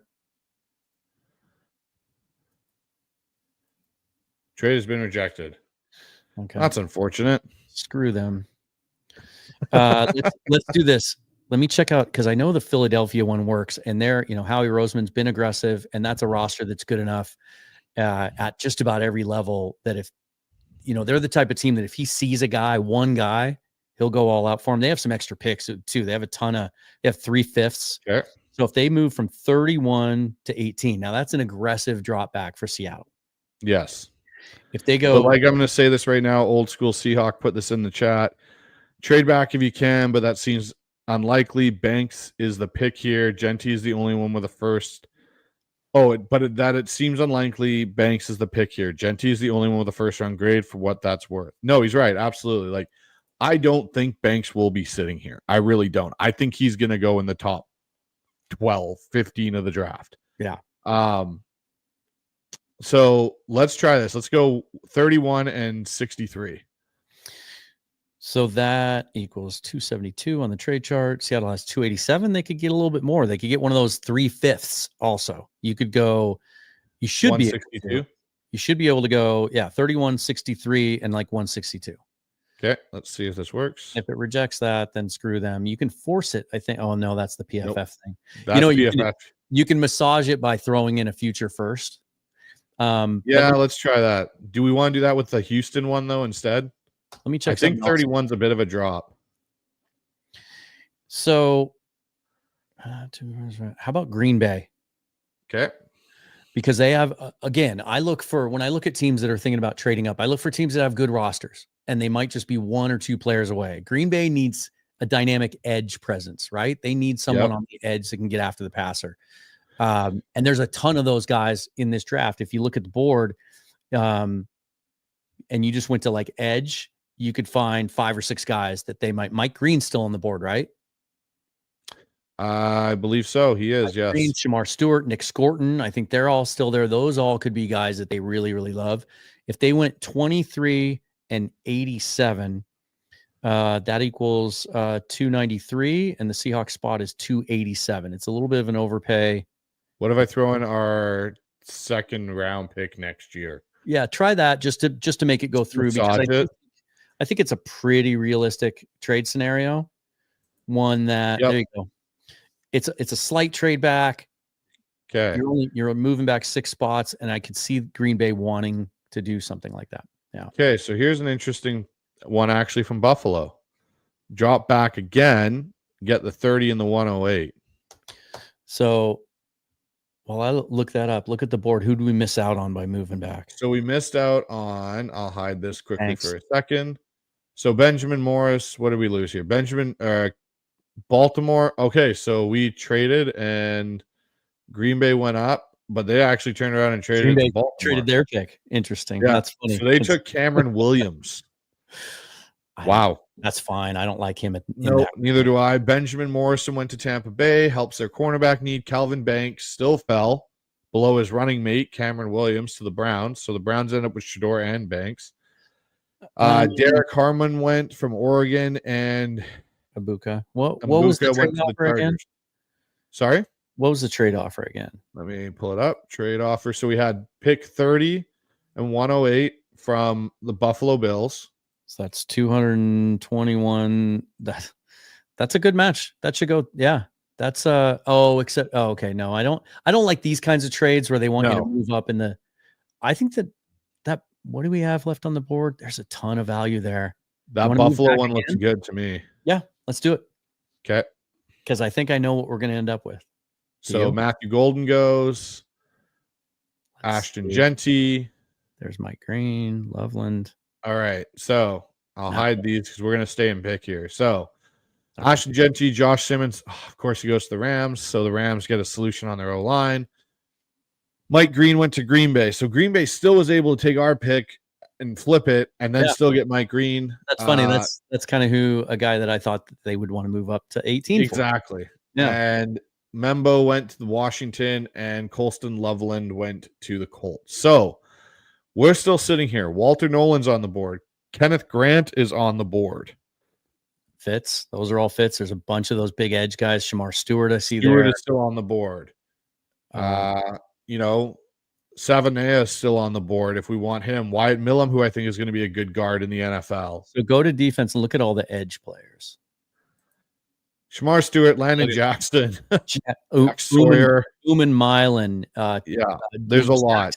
Jackson was a beast, had a strip sack in the game. Sawyer, JTT, Ezraku from Boston College had such a good week. He left early. Kyle Kennard. I mean, you talk about big edges. You want one of those guys. They're all there. But there's a dude that I think at 30 would be tremendous value. And PFN's way too low on him. And is that who I think you're referencing? I'm Team Gray Zabel all day long at 30. Yeah, but the weird thing is he listed as an O tackle here? Yeah. There he is. That's what some of these sims don't really get. Okay, so we taking Gray Zabel here at pick 30 after we've made multiple trade backs. I think this is about the range. And the thing about him is he's gonna start for you somewhere. He's gonna start at MWN, take Grant. Hey, Kenneth Grant is solid. I think he's being I don't think he's a first round pick. He's got great reps on tape. He's got reps that aren't that impactful. And there is some value depth at nose tackle if you want to get it later in this draft. You can get a Jamari Caldwell in the 3rd or 4th round. You can get a Cam Jackson in the 5th or 6th round. I like Grant, but I'm telling you, I think Gray Zabel is a long time all pro at center for sure. And maybe even guard. You can play him anywhere. All right. Let's take Gray Zabel. Dude. He's so good. He's exactly, you want to infuse that line with just dependability and a guy you can count on and just has that nasty attitude. And all he cares about is beating his guy and blocking the guy in front of him. Like that's the dude. All right. So here we go. We'll go back and we'll review what we've missed on. And we'll hide these until we get to that point. Okay. So we take Gray Zabel. Kenneth Grant goes right after. Sorry, MWM. Oh my God. You know what's interesting about that? Look who took him. I know. Dallas took him, which I found interesting. They're already out on Mazzie Smith, his former teammate. Same kind of profile from 2 years ago, their 1st round pick out of Michigan. And he's been a disappointment. Tyleek Williams from Ohio State goes to Kansas City. Jihad Campbell, who for some reason Matt Miller mocked to Seattle the other day, and I was kind of surprised by that. It kind of took me. So did PFF, yeah. Yeah. Jalen Milroe, 2nd round, and that is not where I see him going. So MWM is very mad at us right now. I just want to put this up here. He has the fire face emoji. I'm sorry, man. Next pick, I swear, we'll think about it more deeply. Was he the one that suggested Grant? He was the one that suggested take Grant, and Grant went right after. Trey Amos, JTT's off the board there to the Jags. Hampton off the board to the Raiders. Trey Harris, Barron, Shamar Stewart all the way down to pick 40. I think that's really low for him. Nah, that'll change. They just need to update their rankings after the Senior Bowl. Yeah. Shamar Stewart to the Saints. Donovan Jackson, who I think, again, that's too low for him. I think he's a late 1st round guy. Wyatt Millam, who I did not like at tackle. One thing I could not stand watching him do, Dan, and you alluded to it, is it just gave me freaking Jermaine Ifedi flashbacks of the stupid back pedal. Yeah. Like, just, he's not a tackle. He's a guard. Yeah. Walter Nolan went to the Chargers. Savanaya went to the Eagles. Landon Jackson to the Colts. Xavier Watt to the Falcons. Kennard to the Cardinals. Have you figured out how to say Princely's last name yet Dan? Yeah, I believe it's Uman Milan. Uman Milan. Okay, so he goes off to Tampa Bay, and Hairston goes off to the Bengals. So now if we look at the big board, there's still some really good talent here for us. 100%. So do we go the defensive side now and take a look at this edge class now that we took our, potential plug and play guard? Well, let's do MWM a little solid here. Show me the DTs, because I think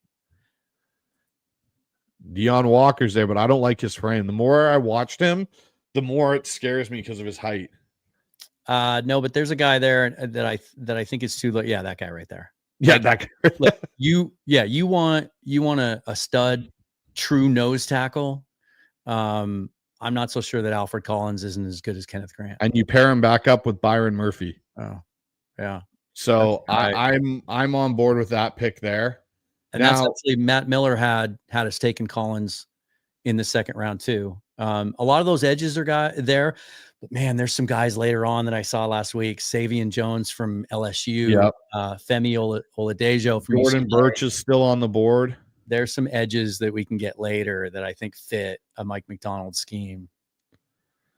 Yeah. So, okay. Do we go it's a little bit of here? A little bit of a cheat to see how low PFN's wrong on some of these guys. Yes. And so you can kind of tuck them away and take them whenever you want to. All right. Should we go Alfred Collins then? I think so. I think that's a huge need.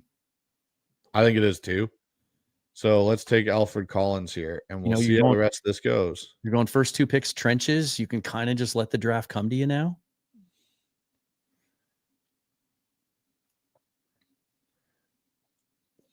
And we did make some trades, which is, going to give us some more meat in this draft. Ooh, the Raiders take Jackson Dart in the 3rd round. Boy, that would be good value for them there. Yeah, we've seen a little bit of a run on receivers there in the 2nd round. Okay, so let's take a look here. We had a bit of a thing. So Restapro went to the Broncos, Darian Porter to the Steelers, Josh Conley Jr. to the Dolphins. Such a Steeler pick. Jack Sawyer, that's a steal, I think, for the Titans there for 54. Yeah. Tate Ratledge, San Francisco and the Rams both have picked decent linemen, which is bothersome. Ursary, who's one of my guys that I really like, and you said did quite well down there and looked like a good tackle prospect. I think he was the most consistent tackle. So that's another guy to look at. Isaiah Bond, Mbuka, Fannin Jr., who, the more I watched him after listening to you and Brandon Kane today, the more I went, he just looks so awkward moving on the football field, but he just gets open. It just it happens. And it'll be interesting to see if that continues at the NFL level. And sadly, I hate the Eagles that much more as they took one of my guys I want so badly in Seattle and Jaden Higgins. Tez Johnson in the 2nd round. And you said from your perspective at Senior Bowl there, Dan, that he really impressed you. Nobody can cover it. Yeah. Nobody can stick with him. He was 7-11. He was always open. Emory Jones, Jackson Dart, 3rd round. Savon Williams, Judkins, who's one of my running back crushes that I really like. Mason Taylor, another tight end. Man, the Raiders are having quite a draft for themselves here with Pete Carroll. He's checking a few boxes down there in Las Vegas. Deion Walker, Marcus Embaugh. So they have Ratlet. Well, the 49ers doing a good job of rebuilding that O-line right now in this mock world. Yeah. Now, we look at the rest of that. If I go to edge, Jordan Birch is still sitting there at 129. And I think he's an interesting piece for Mike McDonald's defense. I really do. Can move him around. Savaniah Jones is there as well, who had a really good Senior Bowl. But let's go back and look here. So how about skill position guys? Yeah. That's what I was thinking. And there was a guy right there that is 2nd on my list behind Jaden Higgins, which is Jalen Royals. I'm a big fan of Royals. I would consider Jack Besh in this range, but Royals is a dude that I liked. He's such a unique body type. His lower half is so strong. And I've said this a couple of times, but when I first saw him, like just running individual drills, when I first got there up close, I thought, well, that guy's not going to be very explosive. He's just too thick. He's too strong in his lower half. He's not going to, but he's expected to run sub 4.4 at the combine. So it's really funny you say that, Dan, because when you and me were texting while you were at Senior Bowl and you mentioned him to me, because I said how much, we were talking a bit about the receivers and you mentioned, Besh, and I was talking to Jaden Higgins. He said, hey, this Jalen Royals guy is pretty intriguing. And I went and dove into him. Do you know who immediately popped into my head watching him? Like my immediate comp, and it took all of 10 minutes of watching his film. Is your comp in real life 2 inches shorter than Royals? Potentially. He also played for Seattle. Yeah, I saw some Golden Tate. that's who immediately popped into Yeah. my head watching him run routes. He's And physical. do some of those great after things. catch. Yeah. And I think the other thing too with Jalen Royals, the reason I like him here is I look and say, okay, if for whatever reason Seattle does sign DK and they move off of DK in a couple of years, he fits in as a very good running mate to JSN in a 12 personnel based offense. Yeah. Agreed. Look, it's a need. They need to add tight ends and wide receivers to this roster. You know, Tyler Lockett's gone. Jake Bobo he's a wide receiver 4 at best. He's a very, very specific role. They need a guy. They need to add a receiver from this class. And so the beauty here is we have pick 82 and we have pick 87.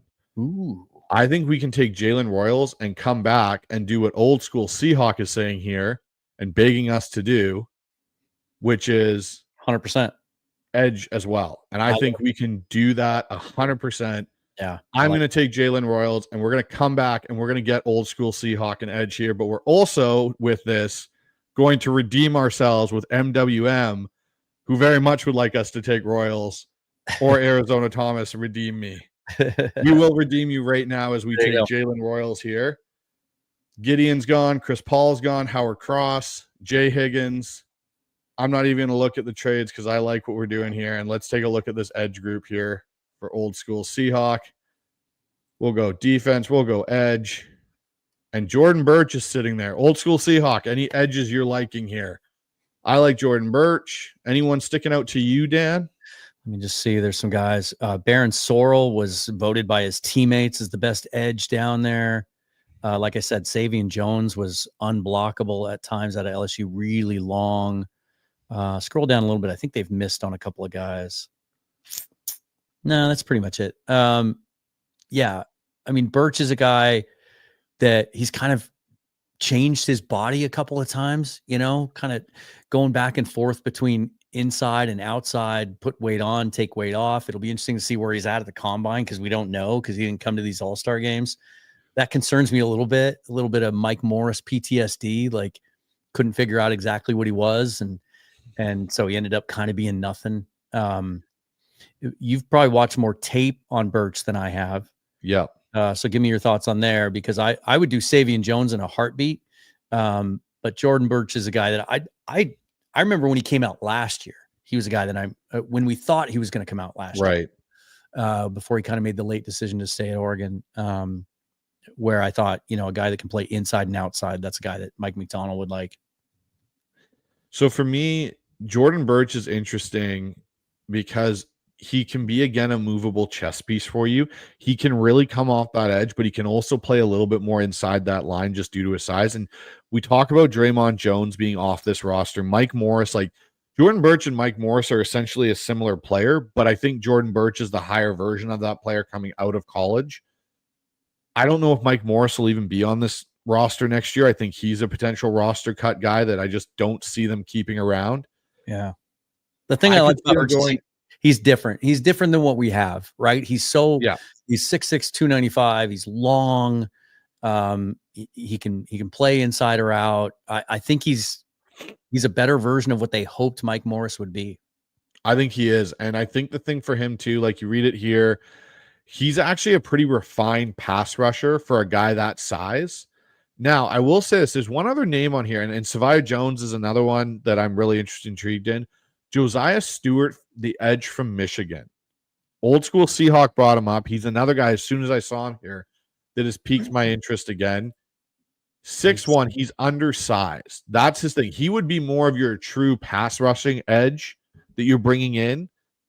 The thing that gets me is just I get some Darrell Taylor vibes from him a little bit because of his size, 6'1", 248. He's all speed. I don't know if Mike McDonald banks on that much in this system. We didn't see it much last year or even when he was in Baltimore. Mm-hmm. That's where I look at a guy like Jordan Birch and you know what? I think with the way this draft goes, we could potentially, our next pick is 108. There may be a good chance that Savia Jones is still on here. Or Savion Jones, I should say. Sorry. It's okay. Here's what I'll say about Josiah Stewart. I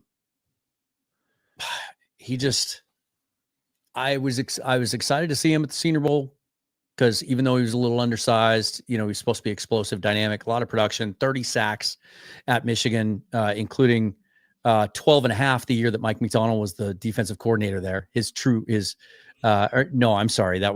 transferred. That was at another school. So there was no carryover there. He did nothing during the week. I didn't see him make a single play. I saw him get swallowed up by blockers. He didn't, I literally did not see him win a rep the entire week. He was on my all underwhelming team. If I were to put one together from what I saw with my eyes during the week, didn't do a thing. All right. So I think we're settled. We're going to go Jordan Birch and get ourselves an edge here. Yeah.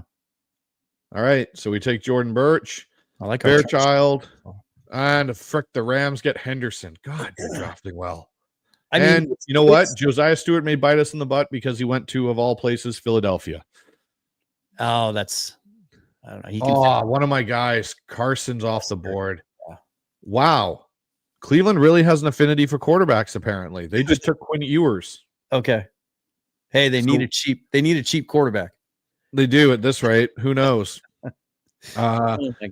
Poor Quinn. Schlesinger is another guy for me that I'm very interested in. I think he could be, someone that I look at and go, okay, he could come in and be a special teams guy, potentially if they don't bring back Drake Thomas. He's a guy that gives you a little bit more upside, I think, in some regards.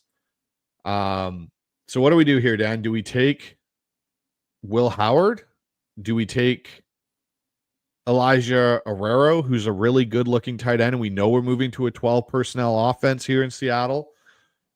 Do we look at corner as another potential need? And I think it's a sneaky need potentially. I'll tell you another sneaky need. And while I do think tight end would make sense here because they have to come out of this draft with a tight end.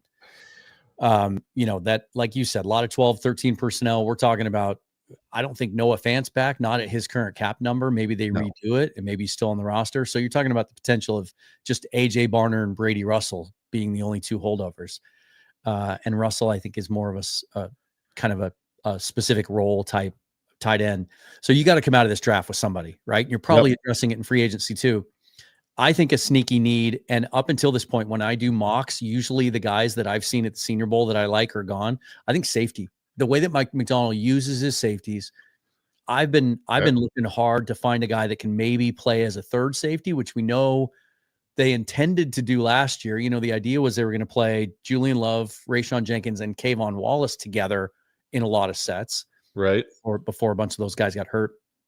And so I'd love to find a guy that can kind of play up near the line of scrimmage, take some of those reps off Witherspoon's plate so that maybe he can play more outside. And Sebastian Castro out of Iowa is a guy that really impressed me this week. He's built right for the role. A lot of these safeties these days are a little undersized. Guys like Billy Bowman out of Oklahoma. Castro made a play. I think he forced a turnover in the game. He can hit. He can cover. I think he can cover tight ends and running backs. He can play near the line of scrimmage. And Iowa has a little bit of, I think Kirk Ferentz has put 17 defensive backs in the NFL. Not a bad little history there. So he's a guy that I would lean towards too. Okay. MWN is asking me to look up linebackers.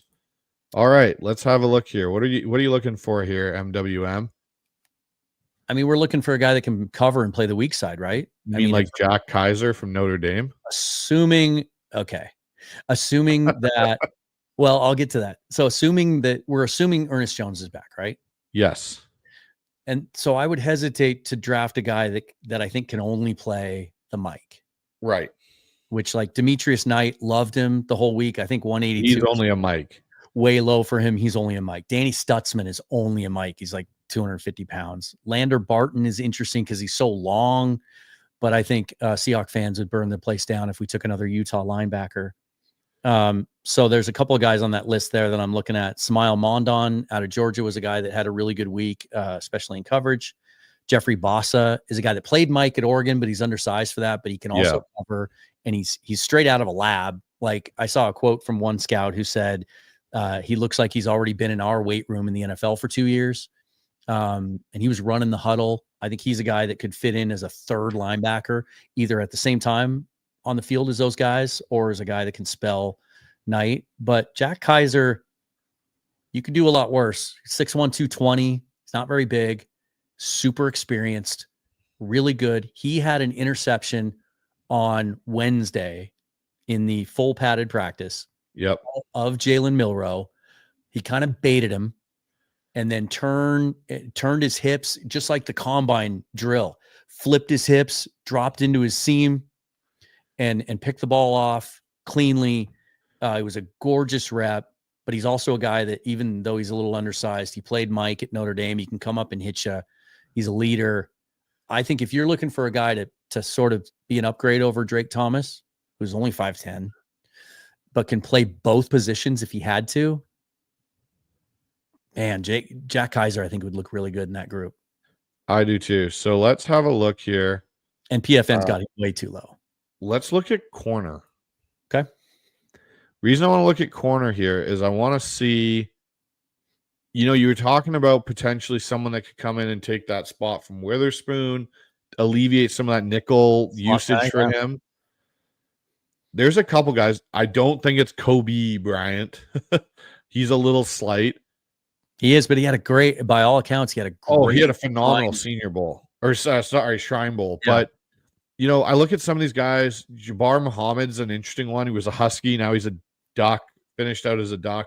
That's weird. He's an interesting guy. Anyone here also piquing your interest there, Dan? Yeah, scroll back up. If you're looking for a slot guy, although I think he can play some outside, but he's a little smaller. Quincy Riley was one of the guys who impressed me the most down there. Yeah. Again, in the full contact session, especially in the red zone, he had 2 almost back-to-back pass breakups where he was just textbook, like teaching tape type coverage, really, really sticky, really quick and able to mirror even some of the quicker receivers who were down there. And he had what would have been a pick 6 in the team session that he dropped and he'd like to have back. But he was really impressive to me. Click on his, let's see if they have their write-up for him. I think he's 5'10", 190. Yeah. He was the Azariah Thomas out of Florida State's long gone by now. He was the best corner down there all week. Right. But the one that impressed me above all the others with the plays he made all week was Quincy Riley. Okay, so our next pick's 137, Dan. Do we take a tight end here? And considering what we saw there in the safety corner, linebacker, it looks like some of those guys might fall to us at 137. Do we take a tight end here to help fill that void? Because I don't think Noah Fant will be back. Click on tight end, see how much of the group is left, because it's such a deep group. One scout said it's the best group since 2010. Okay. Terrence Ferguson. Oh yeah. If you like, Arroyo's not a guy that's going to be a great inline blocker. He's more of a big time route runner, pass catcher. You can get that same skill set, a little bit of a poor man's Arroyo. If you want to wait for, you can go Jake Brenningstool later on. Terrence Ferguson out of Oregon had a really nice Senior Bowl. So I think you can wait because you're considering going corner. I think the drop off. Old school Seahawks is tight end or linebacker. Did we already take Kaiser? We already took Kaiser, didn't we? No, we haven't taken Kaiser yet. Do we take Kaiser? Oh, I thought we just did. Or no, who did we take like 6 picks ago? Jordan Birch. That's it. Yeah. I'm totally fine. I think Jack Kaiser would be a great pick here. Okay. Do we take Jack Kaiser or do we take Jeffrey Bassa? Who would you prefer between the two? Who do you think in Mike McDonald's system? Oof. In that case, I'd go Bassa. I think the athletic upside is better. Okay. So we'll take a linebacker here. Okay. And we'll see how this goes the rest of the way. Okay. Castro went to the Carolina Panthers. I knew he wasn't going to. Cody Barton's brother went to San Francisco. And Aurora. Oh, gosh. McBride and Elijah Aurora. That's going to be an interesting demon to deal with there. Yeah. Kobe Bryant went to Jacksonville. Clay Webb, who I know you're really high on, went to Houston. Yep. But we already have Gray Zabel, so. Okay, Dylan Gabriel, Ricky White, Elijah Roberts. Damn. Okay. We're not trading anymore, anyone, just so you guys know. Will Howard and Kyle McCord are both still on the damn board. So click on my picks. Let's just see the class as a whole. right next to draft over here. Wait, Where are we going? Okay.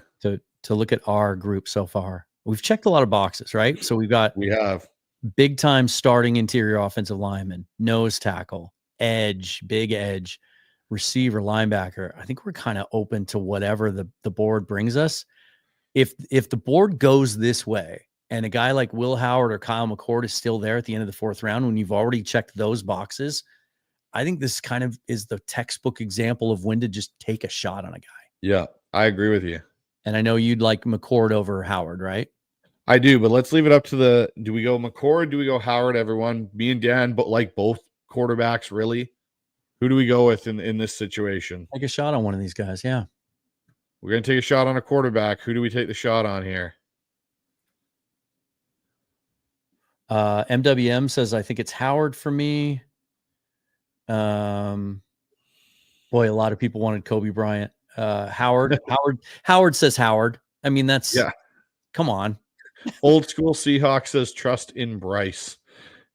So everyone so far in the chat is saying Howard, not a single McCord. Should we go with what the people want? I think we might kind of like, for me, if I'm sitting there and I'm John Schneider and Will Howard or Kyle McCord is there, I don't think there's a bad pick between the two of them. I don't. I think you're going to get similar production and similar potential starter upside in both of these guys. And for me, on my Seahawk draft board of quarterbacks, they're like 1 and 2 beside each other, with Quinn Ewers sliding in at 3. So it's 8-1 Howard so far in the chat. I think we're going Howard. Okay. But just know that, like, I think no matter which of those guys you take here, the real important part of this exercise and why these are so much fun to do is whichever one you prefer, you can visualize that here. The point is, at the end of the 4th round, we've picked up some extra picks. We've touched on all of our biggest needs. So it's the perfect scenario to take a chance on a quarterback. Kronos comes in with a good one. Which one is more of a John QB? We don't I don't know if that because makes this decision any easier. Because here's the 3 guys that we know for a fact he's fallen in love with: Russell Wilson, Patrick Mahomes, and Josh Allen. Yep. Right? Patrick Mahomes is not an elite athlete, and he wasn't even seen as a sure thing coming out of college. There were some people that thought the Chiefs were crazy moving all the way up to 10 to take him. He was seen as a gunslinger, kind of just a wild card. Josh Allen was not refined at all. He was just a big, strapping dude dripping with traits. I think if he liked Josh Allen, I think he could look at a guy like Will Howard, living with 12 years of Russell Wilson, and be like, give me a guy that's 6'4" and 240 pounds. I think Will Howard has the longer potential upside of the two, just because of his physical abilities. So I think we'll go Will Howard here. Cool. Okay, so Seahawks now have finally taken a quarterback. Dan, if you and me were GMs, round 4, we've finally taken a bite of the quarterback apple after, since whenever Alex Magoo was taken. There's no risk. It's if you get the guy into camp and you realize you have something and he can develop into a starter, that's tremendous value. If he doesn't, it costs you a 4th round pick. All right. So as this draft keeps going, we're now pick up, and I think it was the right move because it's pick 73 is our next pick here. So we'll take a look here and see what's still available to us. So the other thing we've talked about is running back as a potential sneaky thing that Seattle may do. But let's take a look at the O-line class still. Let's see what's in here. See if there's any interesting guys potentially. Anyone catching your eye there, Dan? Not really. Take a look at tackles, because there's a lot of, I am on tackles currently. That's tackles, yeah. Jalen Rivers was playing guard down there. Jalen Travis, Iowa State, had a decent week down there. Carson Vincent had a great week and then got his ass kicked in the game over and over and over again. Most of those sacks that you saw, it was Carson Vincent that was being victimized by that. Check out guard. And then Willie Lampkin is one of the most interesting evaluations ever. Dude is 5'10", 270 and just won every rep while he was down there. Leverage. Check out center. Jake Major's still around? No. None of those he guys. sadly went earlier. Shall we take a look at tight end since we didn't take one? This might be where you dip into that before you miss out on him. There you go. He's still sitting there. That's a guy. I took him in a mock earlier on a show I did. I just think he's so smooth. He looks like a big wide receiver, catches everything, really good route runner. He's not a guy that you're going to ask to be in line a lot, but with what Clint Kubiak likes to do, you don't need them all to be that way. I think at 173, my goodness, I think Jake Brenningstool is he's not quite as tall, but I think he's what we hoped Colby Parkinson would become. Right. Just a smooth mover, really natural, kind of like if he was standing next to Jake Bobo, you might think that they're the same guy. He's just he's a lot more polished. Let's see about the cornerbacks and if anyone's still there. Anybody in here interesting at all? There's some small school guys as you go down that looked really good. That fit more of that like nickel kind of that you were talking about. Right. Safety. What do we got in the safety room? Craig Woodson, Shiloh Sanders. God, I heard he just struggled the whole week. Oh, he was bad at Shrine Bowl. I like Dan Jackson. He had every single day. Dan Jackson out of Georgia probably had the best hit of the day. I just, especially with was he the one that hit Besh on the outside? Yep. He to me would be I think could translate down into that play some weak third safety weak side linebacker role. Yeah, and he had a hit in the game too. I can't remember the play exactly now, but yeah, he just every time you're turning around, you're like, ooh, that's violent. Okay, one more thing I want to check out here. Let's look at the running backs. If I'm taking a running back in this class, because Woody Marks is interesting to me. So is Trevor Etienne. I just think with what we have in the room, I think if you are taking a guy in this class, you're taking one of the bigger guys. But I don't see any of them left. Like, if Damian Martinez, that's exactly what I was thinking of. Just stylistically, he's a little different than what they have. Kind of a combination of. Right. Okay, so Dan, which way do you want to go here?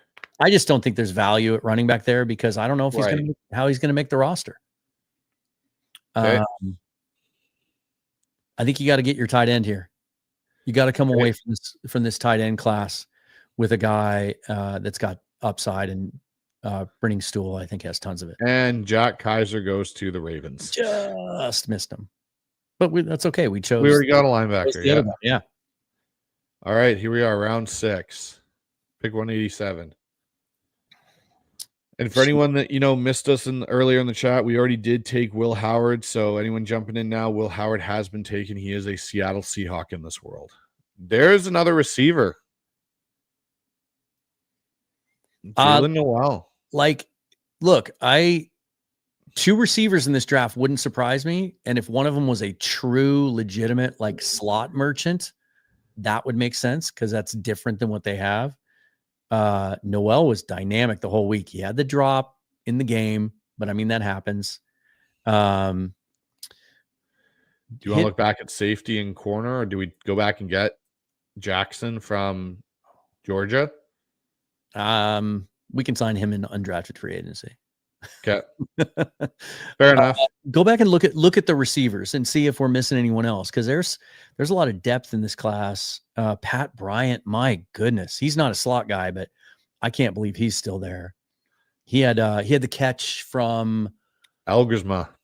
Yeah. The 43-yarder, over the shoulder, perfectly thrown, really great catch. He's one of Corbin Smith's favorites. I know. Here's an interesting one. Sean the Scotchman comes in and goes, Coobs uses fullbacks. Thoughts? You're not drafting one. No, we can sign one in free agency, UDFA. No. In fact, Adam Prentice is a free agent. And he was the fullback other than Taysom Hill, listed on the roster as a fullback, 27 years old. He makes $1 million a year. He's a free agent. He played for the Saints last year. If you need a true fullback, you're signing that guy in free agency. What about Cooper Mays here? He's not a guy I've watched. So I could not. Oh, look. I don't know if he'd be listed as a guard or a center. I know PFN's low on him. Look for Jackson Slater from Sacramento State. Okay. Oh, did he get taken out already? Let's see here. How about He's try not guard? there. Listed Let's as a see if guard. he's a guard. He's been going lower than that. There he is. So the tape's good. The practice tape is really good. Outstanding in both pass protection and in the run game. Played mostly center at Sacramento State. Played guard in the game. Played right guard. The Seahawks have already met with him twice. Okay. Do we take him in round 6 or do we get him later? Well, we know we can. How many picks do we have left? We have one night. Let's see. We currently have 4 more picks. Let's wait. We know he's ranked. That's kind of a way to hack these simulators. Yeah. We know we can get him later. I feel like we have to take a secondary guy, right? I think we do. Mike McDonald's not going to let we Josh leave this Schneider- chat. If we leave without a center, the chat might go all over us for that one. Or sorry, without a defensive back, I should say. Safeties, again, like corner.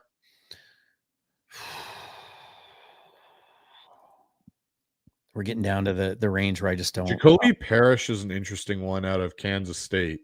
Okay. Actually, I really like Jalen Smith out of USC.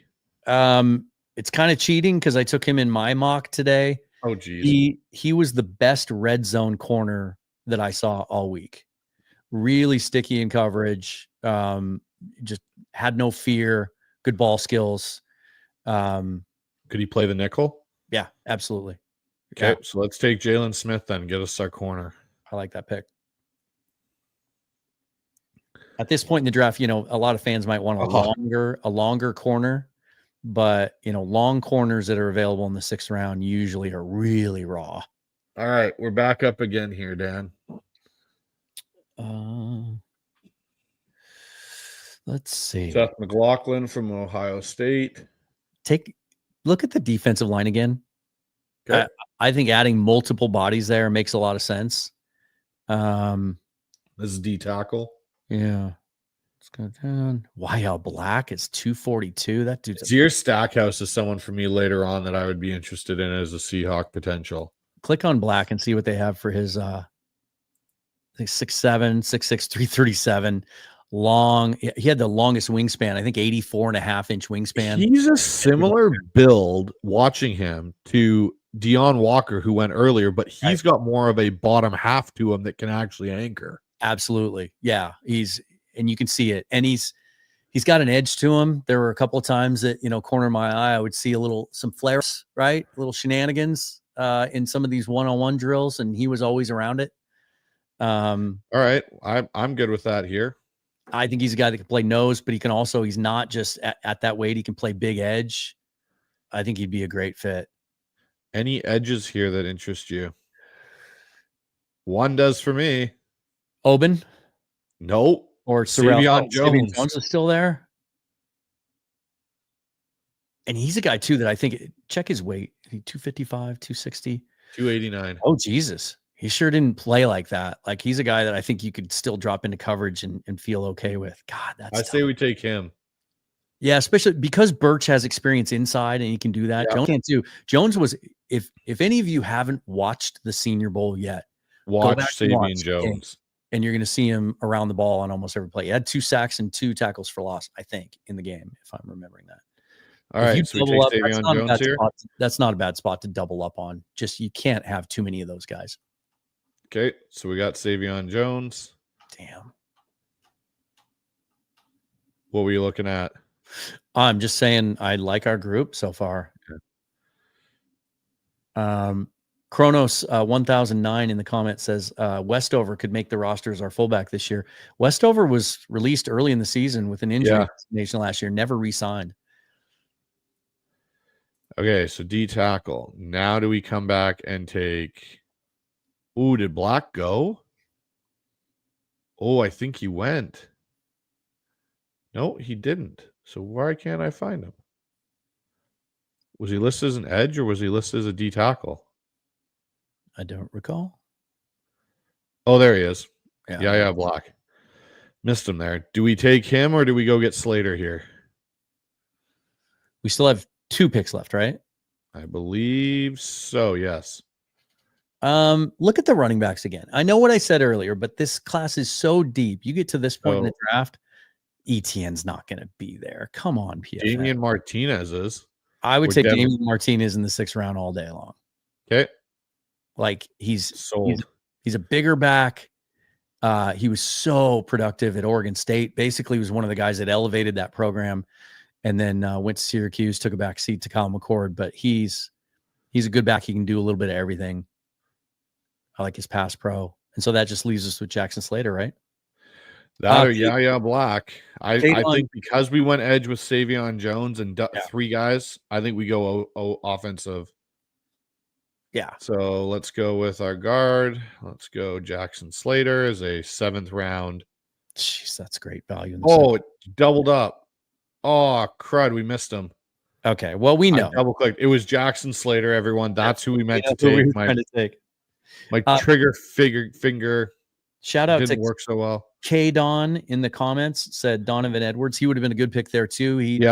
He's a guy that, God, it looked like he was going to be a superstar a couple years ago. It never really worked out for him, but he's so smooth catching the football and running routes that Jim Nagy even said he could play receiver. He looked really good. He had a solid week. I would have not had a problem taking him there either. Well, now I'm going to do some research on Jared Hufford because he's a Seahawk.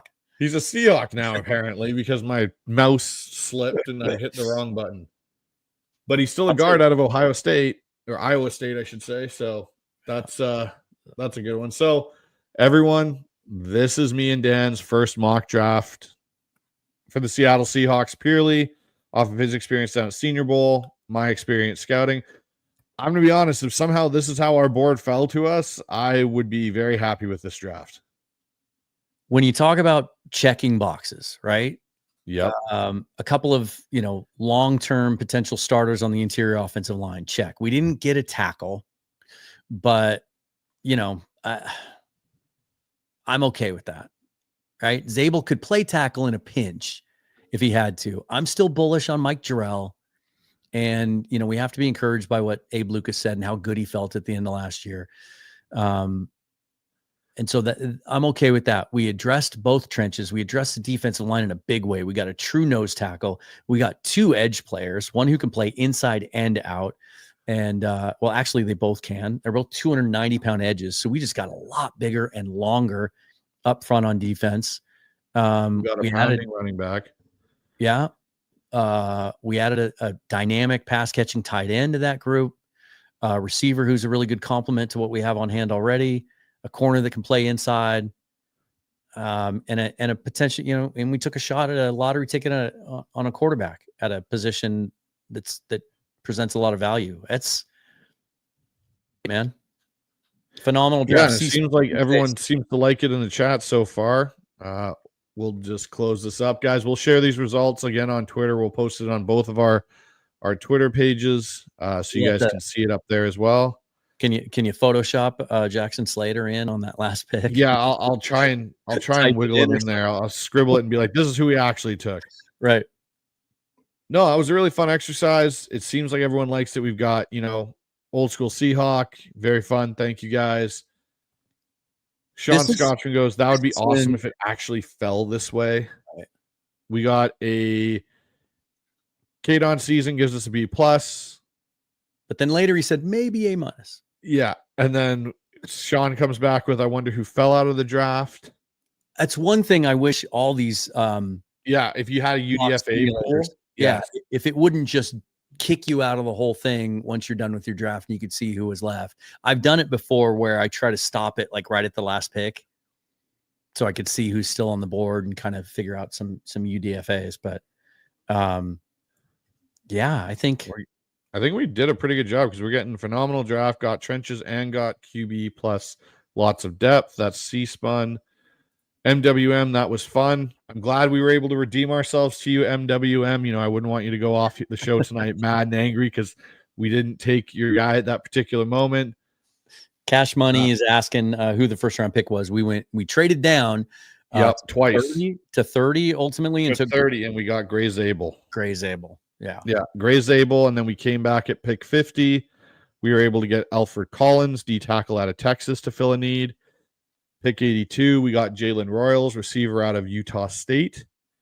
87, we got Jordan Birch, edge out of Oregon, that really can play up and down that D line. Came back, got Jeffrey Bassa, another Oregon. We went double up on Oregon right there at linebacker.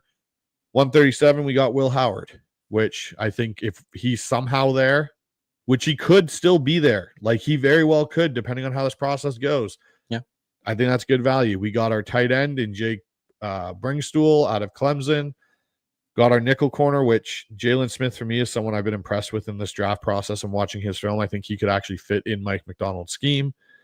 Savion Jones, Damian Martinez, running back out of Miami. And then at the end, if I had a better mouse finger, we would have gotten Jackson Slater, but we ended up with Jarrett Hufford, but we'll say we got Jackson Slater. Is there anything you wanted to come away from this draft with that we didn't get? Safety. Yeah. Hybrid. That's how I'll put it. I don't necessarily think we need, again, because we did a free agency show before, and there's a corner from Vegas I think could be interesting to Mike McDonald that I think you could get, which is Nate Hobbs, which is a guy I think he can play that nickel. I think they could address that with a 1-year deal potentially in free agency, find a guy, and then if you get one in the draft, because we still do have Nehemiah Pritchett, Josh Jobe will be back. So if you can get a guy that can play hybrid, kind of find yourself another Kobe Bryant in a way that maybe is a safety nickel hybrid kind of guy. Well, I think we're going to see a full healthy season out of Jarek Reed in a training camp. Yep. Like, you might figure into that rotation a little bit, and they might. I don't think it's a given that Rashawn Slater. I'm still thinking that Rashawn Jenkins isn't on this roster next year. None of his money in his second year is guaranteed. He seems like a guy that would want to be here and want to continue playing for Mike McDonald, and they like him. I think he could be back on a much more team friendly deal. I could even see him bringing back Kayvon Wallace again. He just never really got healthy last year. So I don't think that's as big a miss as maybe we thought it was going to be.